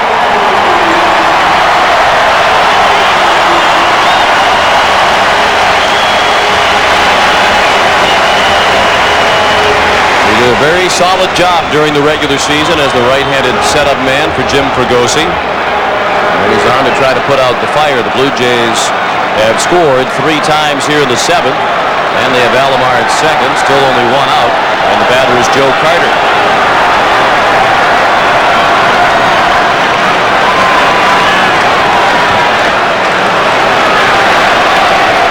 That though, Larry Anderson with 64 appearances during the season, he had no saves, and then he saves 1 in the National League Championship Series. That has never been done, by the way, with pitchers who have had 25 or more appearances. And Anderson saved that dramatic Game 5 win. Came on in the 10th after Lenny Dykstra had given the Phillies the lead with the home run in the top of the 10th inning off Mark Wohlers.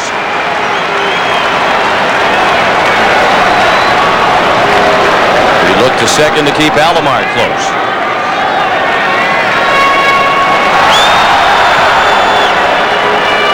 Carter drove in a run in the 3rd with a sacrifice fly. He singled and scored in the 2nd.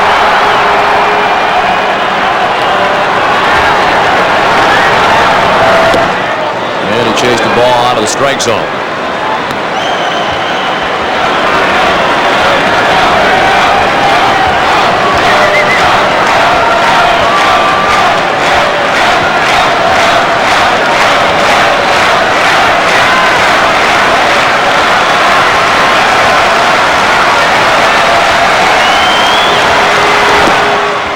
Same pitch and same result, 1-2. I think Joe's going to see that pitch again. That's a slider down and away, and that's the slot, the effective slot for Larry Anderson.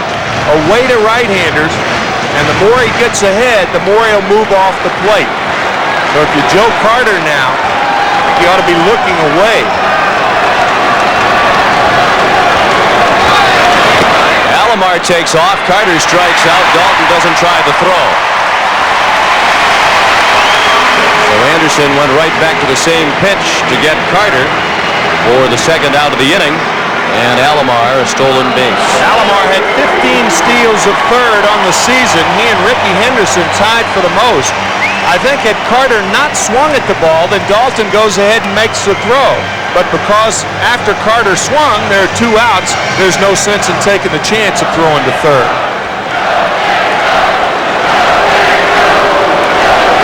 They will intentionally walk John Olerud, who homered his last time up. This is nothing new. Olerud was intentionally walked 33 times during the regular season. But you don't gain much with number 19 standing in the on-deck circle. We spoke of Anderson's performance in Game 5, and it was memorable. He said he was extraordinarily nervous when he took the mound, was shaking like a leaf, and was really rushing, not taking his time between pitches. And Darren Dalton went out to the mound and said to him, "Hey, listen, Larry, the beer's on ice. It's still going to be cold when the game's over. Take your time." And they had a chuckle, and Anderson settled down and got out of the inning with the save, and the Phillies had a big win. They took the 3-2 lead back to Philadelphia in 1-6. How about that, though? It's a question of choosing your poison. You know, you walk Olerud to get to Molitor. And from the leading hitter in the league this year, the second leading hitter. Molitor 1 for 3 tonight. An infield single and an RBI back in the second. Ball 1 low and away. Molitor is the 8th batter of the inning.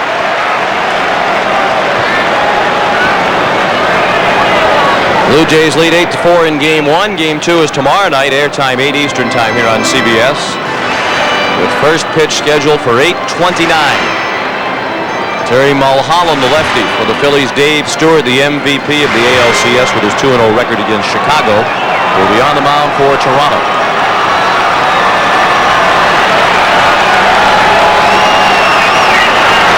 Molitor tried to surprise with a bunt, and he fouled it off.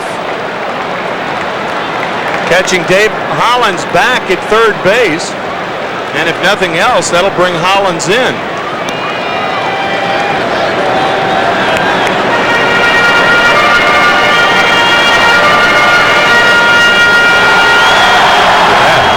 Wow. That's including his hit tonight.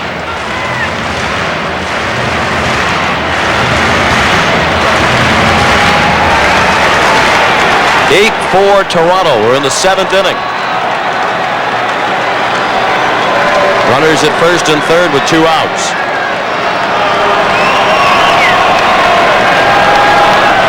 The 1-1. Well hit to left.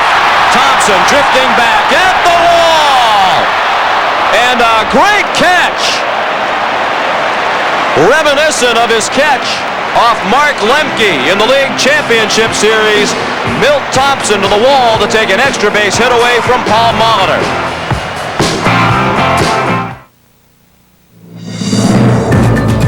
Watch the world's biggest event on CTV this winter, the Olympic Games.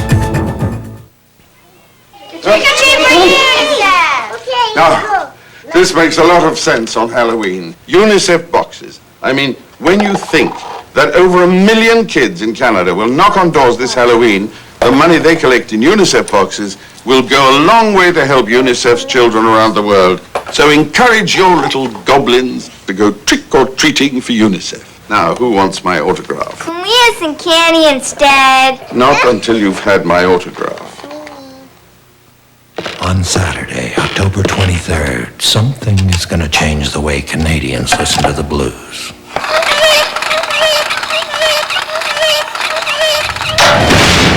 It's the Labatt Blue True Blues Festival. See James Cotton, Southside Johnny, and many more in the festival tent on Queen Street West. Then Robert Cray and Albert Collins perform live at Massey Hall. It'll knock your socks off. Will we ever look forward to Mondays?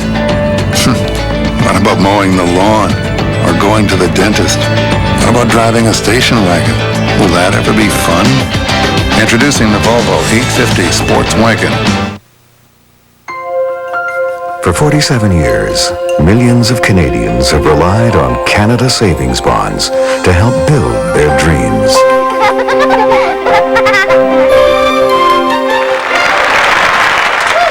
Whatever your goals in life, make them happen with safe, secure, cashable Canada Savings Bonds.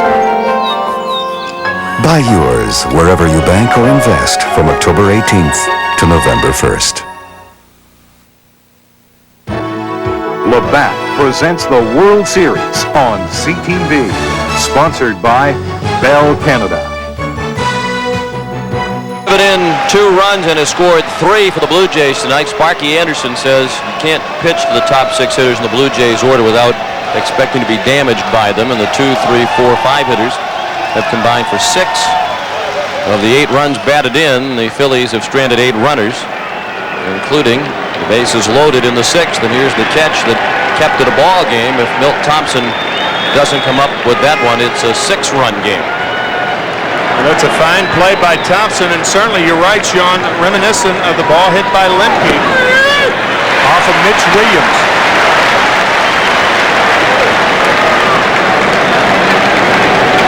So it's a 4-run deficit facing Philadelphia with 2 innings remaining. Ricky Jordan to the plate, and he's quickly in the hole 0-2. He's 1 for 3. He singled to right off Al Leiter in the 6th. He struck out his first 2 times up tonight. That was against Juan Guzman. Pete Incaviglia has moved into the on-deck circle to hit for Thompson. And Kevin Stockard is due up. Still 0-2 on Jordan. Al Leiter has pitched 2 scoreless innings of relief. He retired the side in order last inning.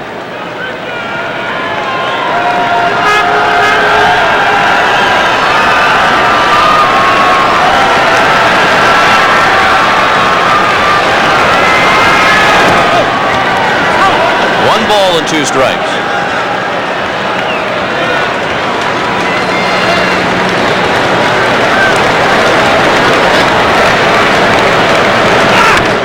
Well hit, but right at Sprague. Bobbled it momentarily. We still had plenty of time to throw out Jordan with as sharply as that ball was hit. 1 out in the 8th inning.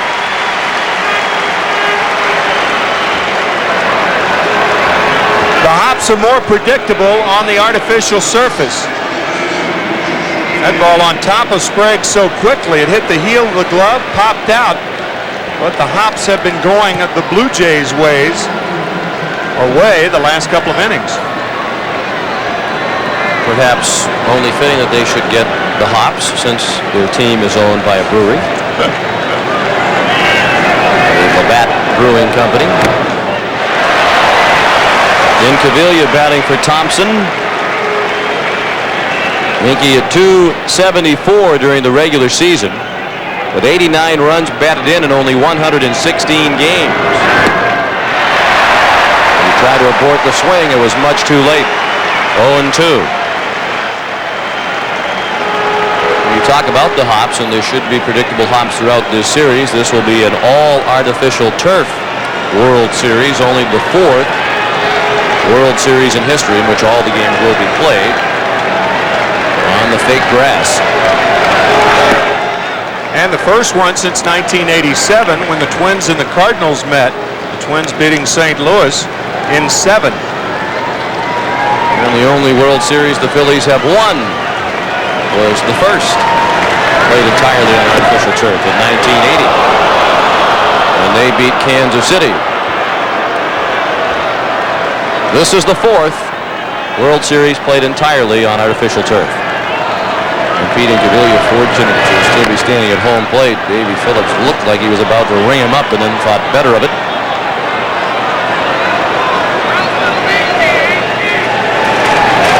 Dwayne Ward is warming up in the Toronto bullpen. Here's their ace closer.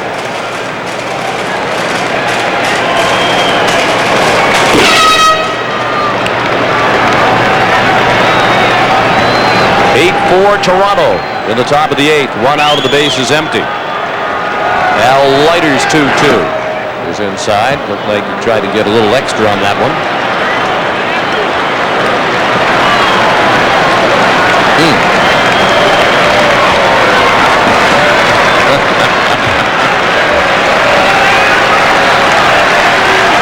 Didn't look like a big gum night though. Maybe what? 8 or 10? 8 to 10. Nowhere near as high as 30. Near the dugout. Borders has a play and makes it.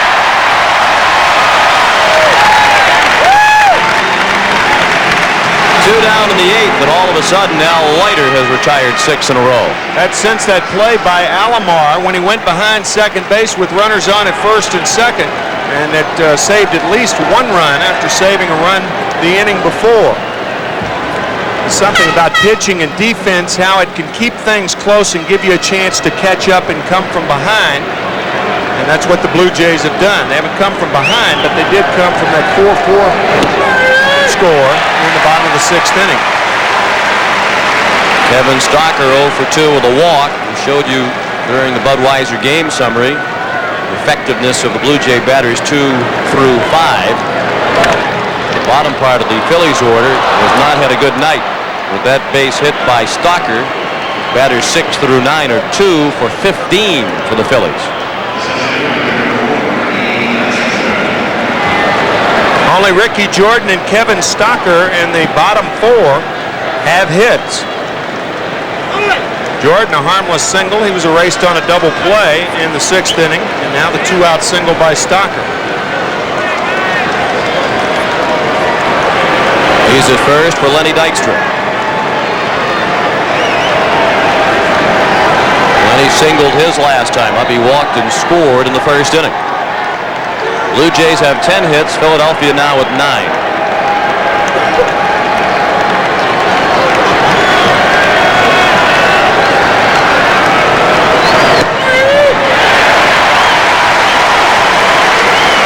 Lenny Dykstra with 6 postseason home runs. Only Jose Canseco, Kirk Gibson, and Dave Henderson have more among active players.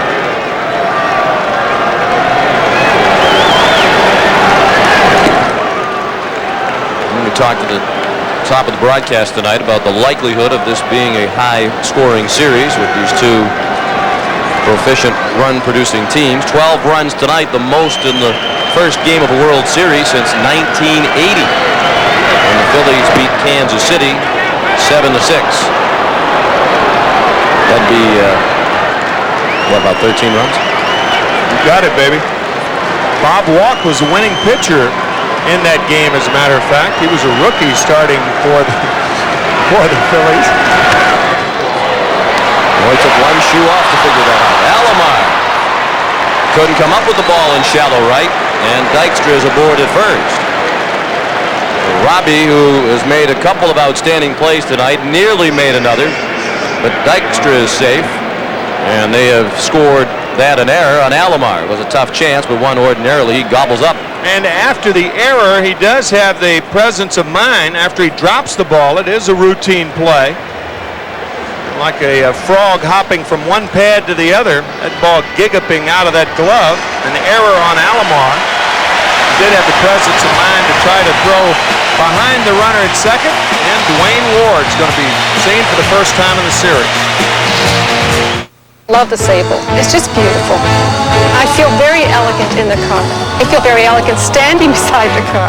It's got climate control, V6 power. I love power. Could lease the wagon or the sedan for the same price. I need comfort. I drive 60,000, 70,000 kilometers a year. We were out at the movies the other night and we had 6 adults in the vehicle. The Sable has dual airbags. Great styling. A little finer than the style of my tennis game, I'd have to say that for sure. I can get the ball back, but I don't look all that pretty. Without a doubt.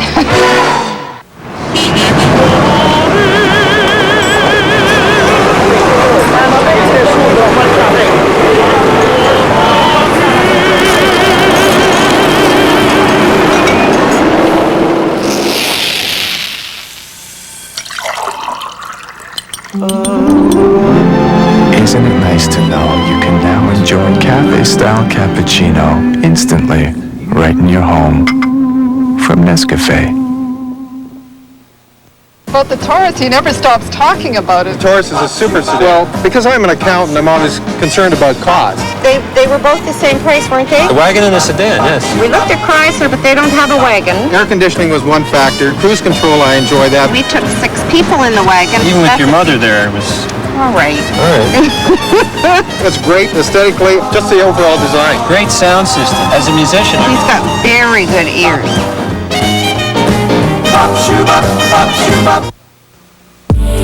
For a woman's skin, you've never seen anything like it. It was discovered at the Pond's Institute. Pond's New Dramatic Results capsules with the miracle of Nutrium, a complex containing essential moisturizers naturally found in healthy, young skin. You'll feel the difference. Your skin's appearance is revitalized in seconds. Pond's New Dramatic Results capsules.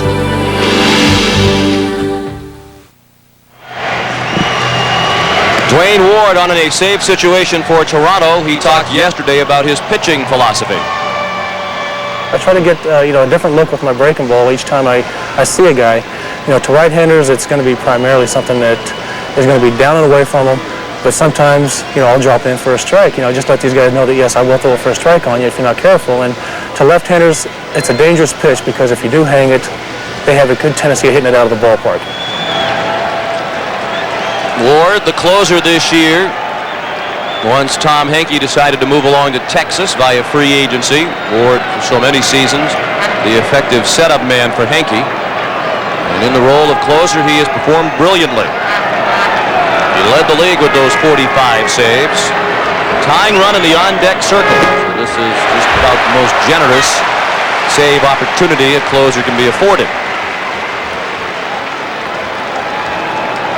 And that tying run in the on-deck circle is John Kruk. 8-4 Toronto. Phillies trying to rally with 2 outs in the 8th inning. Big swing by Duncan. He's been a standout tonight with 3 hits. But Ward is ahead of him 0-2. The second pitch, a 93-mile-per-hour fastball.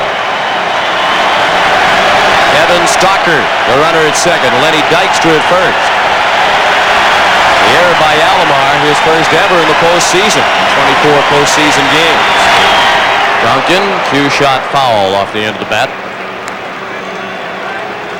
Interesting when you talk about the saves of Dwayne Ward. When he came in the 9th inning this year, he was 41 for 41. However, when he came in the 8th inning, he was only 4 for 10. All 6 blown saves this year was when he came in the 8th inning.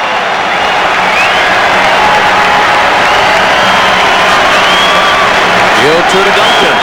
Check swing, strike 3, says Davey Phillips. And Ward comes on to quickly put out the fire. We go to the bottom of the 8th. 8-4 Toronto.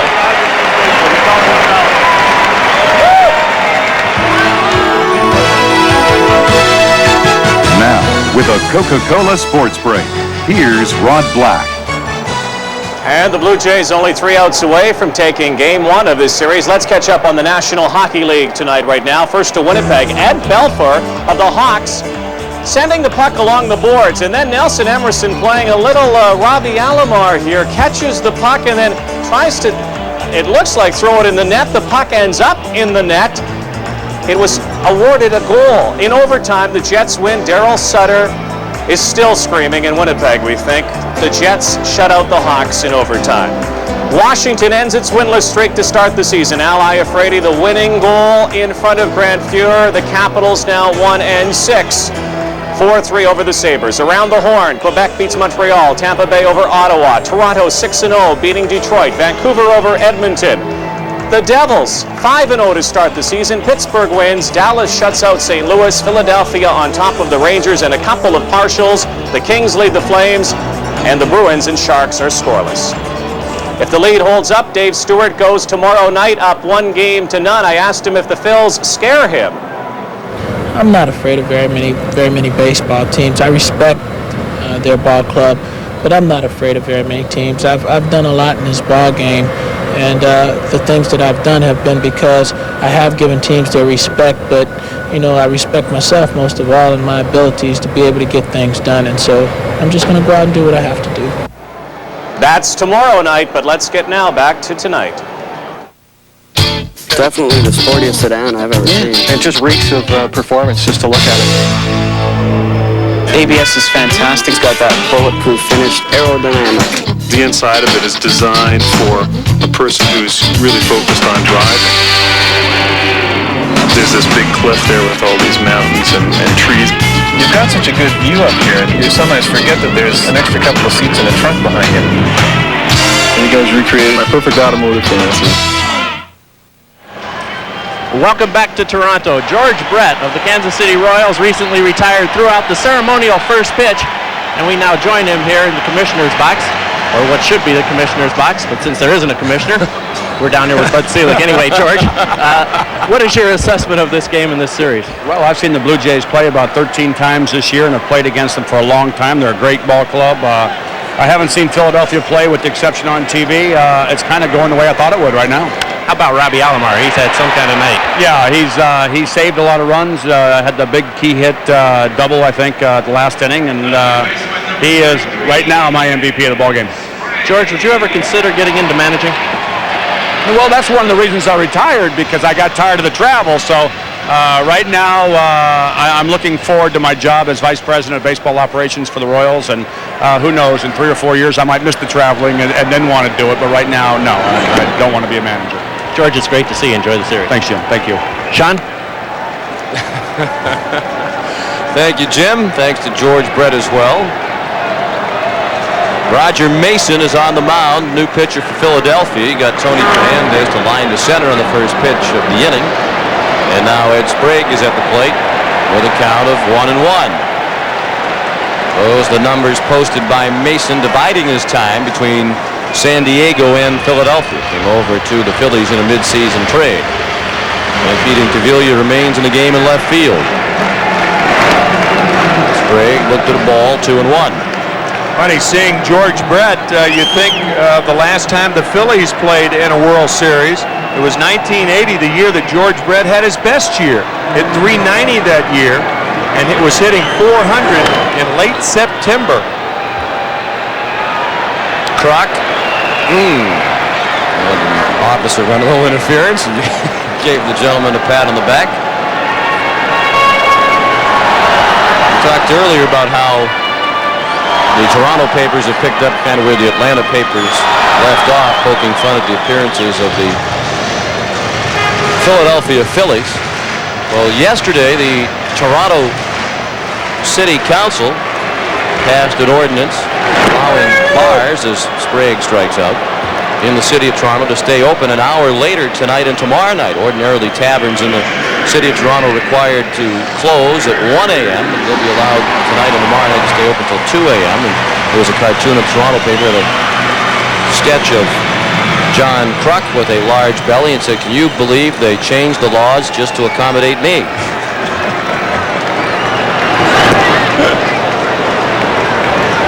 Of course, if you want a libation after the game, you don't have to go very far here with the Hard Rock Cafe out in right center field.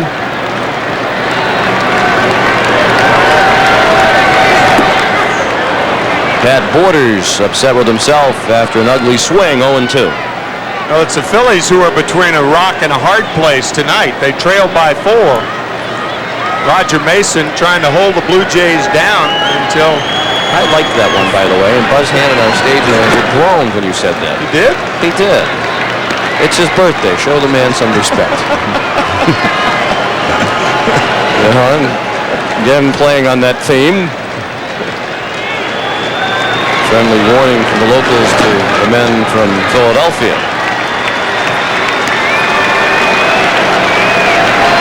2-2, the count on Borders. He's 1 for 3. He started a 3-run rally in the 7th with a 1-out single and scored the first of the 3 runs. Roger Mason, the 4th pitcher of the night for the Phillies.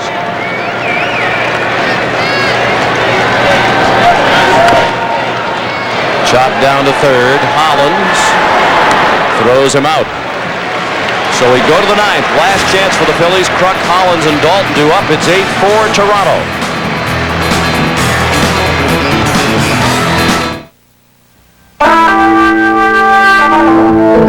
The Blues, they have this energy, this intensity.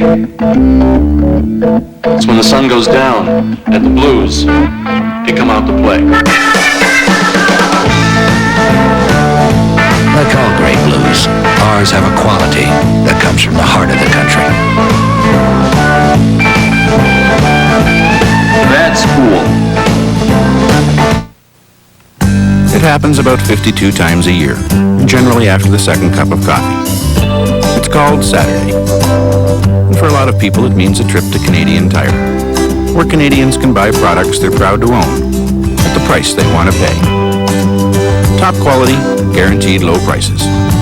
Maybe that's why people have been coming back for over 70 years of Saturdays.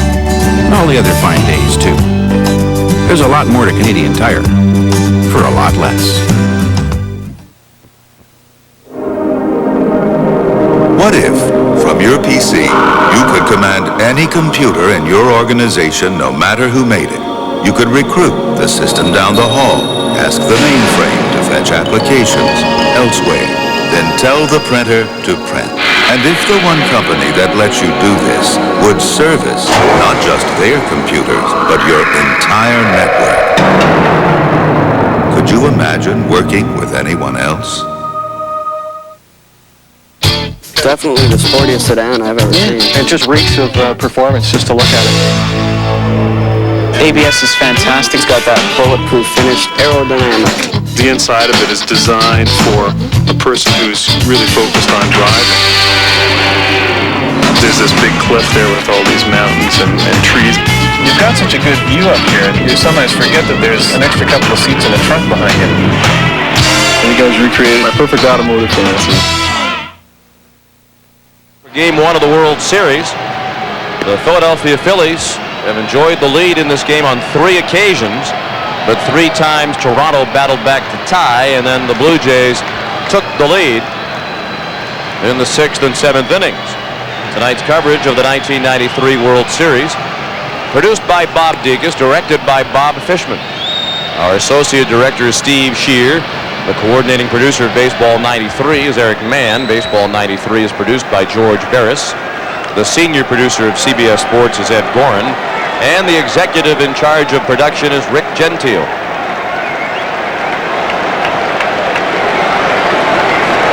John Kruk, the leadoff hitter for Philadelphia. He was retired for the first time tonight in his last at-bat when he struck out against Al Leiter to end the 6th. His 2 singles and a walk. He has driven in 2 and scored 1. Wayne Ward's first pitch of the 9th outside. Kruk, Hollins, and Dalton do up.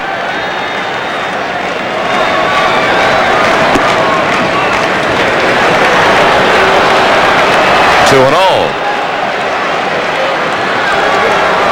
Dwayne Ward finished in the shadow of Tom Hinkie for 5 years before finally being given the job of short reliever.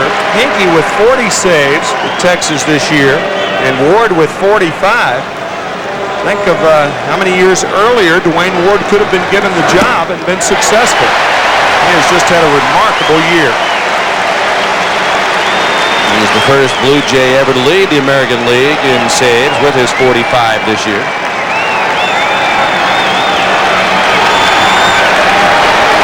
Battled back from 2-0 to the 2-2 pitch. Check swing, bouncer down the line. Sprague on the run, throws it away. It got by Olerud, tracked down by Alomar, and even though he's still chasing after it, Kruk just now takes off for second and gets there ahead of the throw. Took John Kruk a long time to realize that that ball was rolling with plenty of momentum and foul ground off first, out toward the right field corner. I would imagine it will be scored an infield hit and an error on Ed Sprague. Of course, when you're 4 runs down, you want to make sure you're not thrown out trying to advance a base. You have to play more of a passive game. Sprague would have had the throw been on line. The ball appears to scoot under the glove of John Olerud. And it just kept going and going and going, and Alomar couldn't catch up to it. Kruk finally went to second.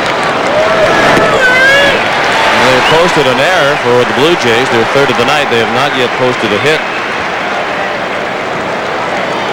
Ward's first pitch to Hollins at 97 miles per hour on our gun. Hollins 0 for 3 with a walk back in the first inning. Starter Guzman. 0-2.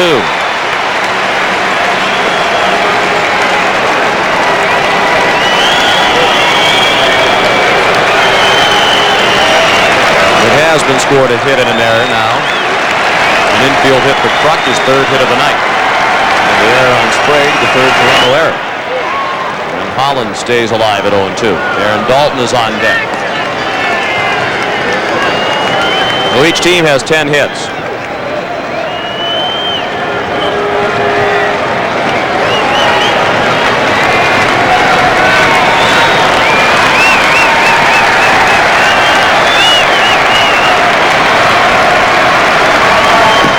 The dirt, blocked by Borders. That kept Kruk at second.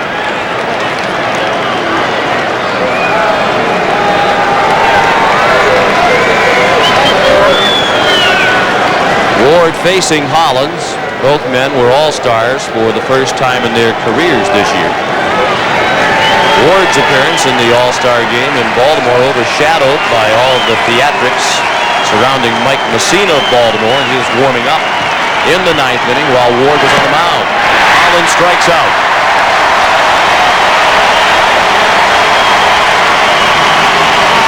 One out in the ninth. Game 2 tomorrow night. 8 o'clock airtime here on CBS. That's Eastern time. And the first pitch at 8:29. Again, the pitching matchup, Terry Mulholland for Philadelphia and Dave Stewart, a former Philly, for Toronto. There's Mulholland, unless things change here in a hurry. Will be pitching tomorrow night with his team trailing in the series, 1-0. Darren Dalton took strike 1 at the knee. And unless things change for the Toronto Blue Jays, they will continue to have problems with left-handed pitchers. That's why Jim Fregosi is throwing 2 left-handers against Toronto, because the Blue Jays against left-handed starters this year were 22 and 25. Dalton with a home run cut. He foul-tipped it into the mid of Borders. And that record for Toronto against left-handed starters, the worst record versus lefty starters by any World Series team in the last 55 years. And that's a note Jim Fregosi is well aware of. The 0-2 struck him out.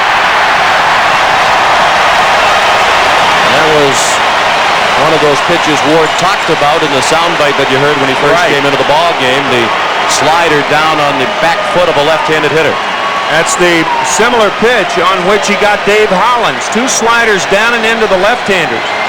And what that does when he comes in a very close game in the future, if that situation exists, it allows him to throw the fastball away from the left-handers because they'll be conscious of the breaking ball.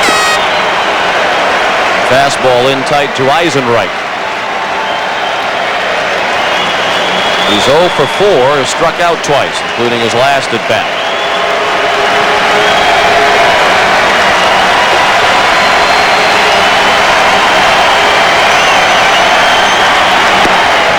All 3 outs recorded by Dwayne Ward have come via the strikeout. That gives him 30 strikeouts now in 21 postseason innings in his career, the best ratio, as you saw, in postseason history.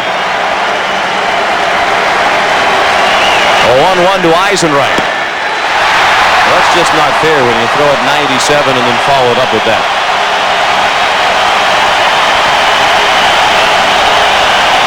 The Blue Jays one strike away from winning game one.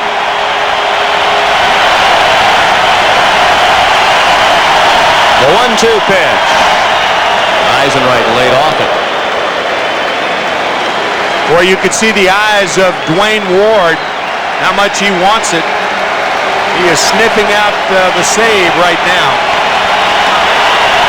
He tried and go an inning in the third with 4 strikeouts. All the outs on K's.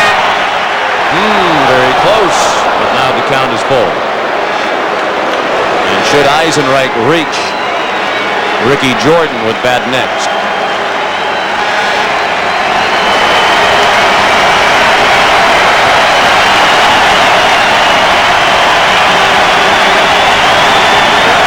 The 3-2 pitch.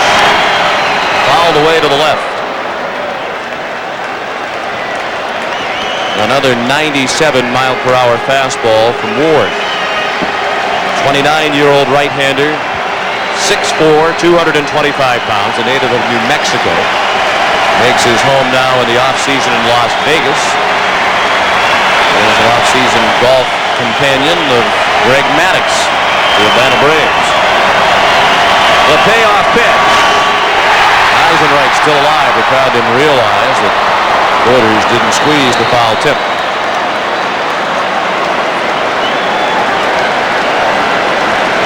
The Blue Jays lead 8-4 with 2 outs in the top of the ninth. Phillies have John Kruk at second base.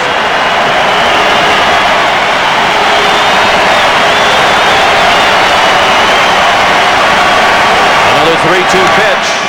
Little lob and a base hit down the left field line. Kruk around to score, and it's 8-5. And that puts the tying run in the on-deck circle for Philadelphia. That's a terrific at-bat by Jim Eisenreich, working the count to 3-2, fouling off a couple of nasty pitches. Down the left field line, allowing Kruk to score. First RBI of the series for Jim Eisenreich. First ever, as a matter of fact. This being his first season. And now it's up to Ricky Jordan to get on deck for Pete Incaviglia. If Jordan gets on, Incaviglia would represent the tying run. Jordan bounced one foul past Larry Boa in the third base coach's box. Ricky's 1 for 4. He singled in the 6th off Al Leiter.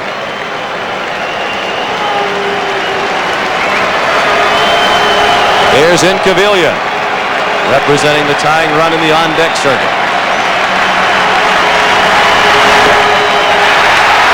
The head went flying out, and the count is 0-2 on Jordan. The fans are back on their feet.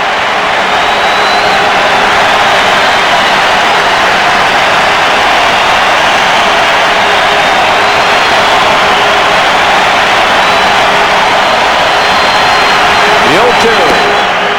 Well outside.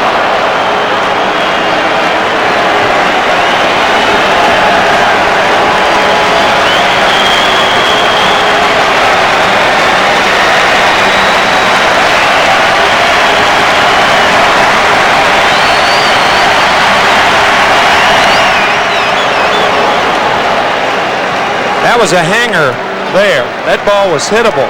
Just stayed up in the strike zone, and Jordan fouled it back.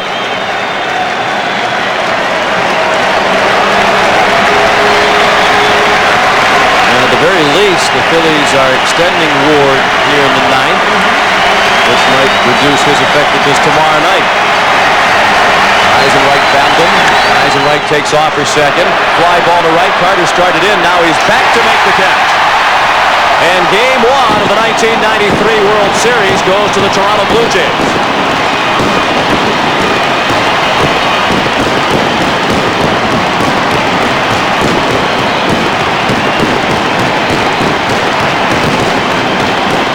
The final score, Toronto 8 and Philadelphia 5. We'll have more from Skydome right after this.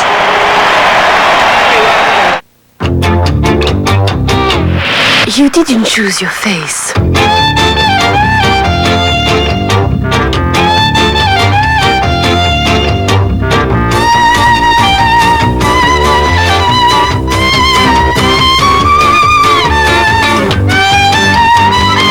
But you can at least choose your glasses. Napoléon Eyewear change la face du monde. Meet Katie, already one of Northern Telecom's best customers. You see, before this little miracle took place, a lot of others developed by us happened first. Telephone calls were made, messages sent, files transmitted. A banking machine dispensed money for a teddy bear. And all this took place so effortlessly that no one even batted an eye. Frankly, we couldn't ask for a better compliment. The Keg creates a classic steak dinner. Top sirloin, grilled the Keg way, over hot burning mesquite, to seal in all its natural flavor and tenderness. Add a baked potato, crispy onion strings, and sautéed mushrooms. A generous Caesar salad, great service, that relaxed Keg feeling, all included. See you tonight. Labatt presents the World Series on CTV. Sponsored by Labatt Blue. Honest and true, you bet it's blue. Imperial Oil and Esso Associates. You're on your way with Esso. Your local bottler of Coca-Cola. Always the real thing. Always Coca-Cola. One goes to the Toronto Blue Jays by a count of 8-5. The Chevrolet player of the game is Roberto Alomar. He was only 1 for 4 at the plate, although his one hit was a big one, a 2-run double in the 7th inning. But Alomar, our selection, in large part because of his defense tonight. He had 2 big defensive plays. And besides, if George Brett says he's the pick, who are we to argue? Yeah, that's right. The surefire Hall of Famer. And Roberto is standing by down on the field with Jim Gray. Jim? All right, thank you, Sean. I am with Roberto Alomar. Roberto, you had 2 sensational plays in the 5th and 6th inning in the field. Was this your best night in the field? Well, I think so. Postseason and World Series, yeah, this is my best night. I've been having a lot of fun out there. I think so. You have to be able to play good defense to win a lot of games. And today I proved that defense is a real important part of the game. The team battled back. You were down by 2 runs, 2-0. Was there any concern on the bench? Well, it's no concern. We have a good offensive team. All we need to do is just get the top man on base, and if they get on base, do the bottom line, let them do the job. And today we get some key hit when we need to, and we play good baseball. Roberto, thank you. Congratulations. We'll see you tomorrow night. Sean?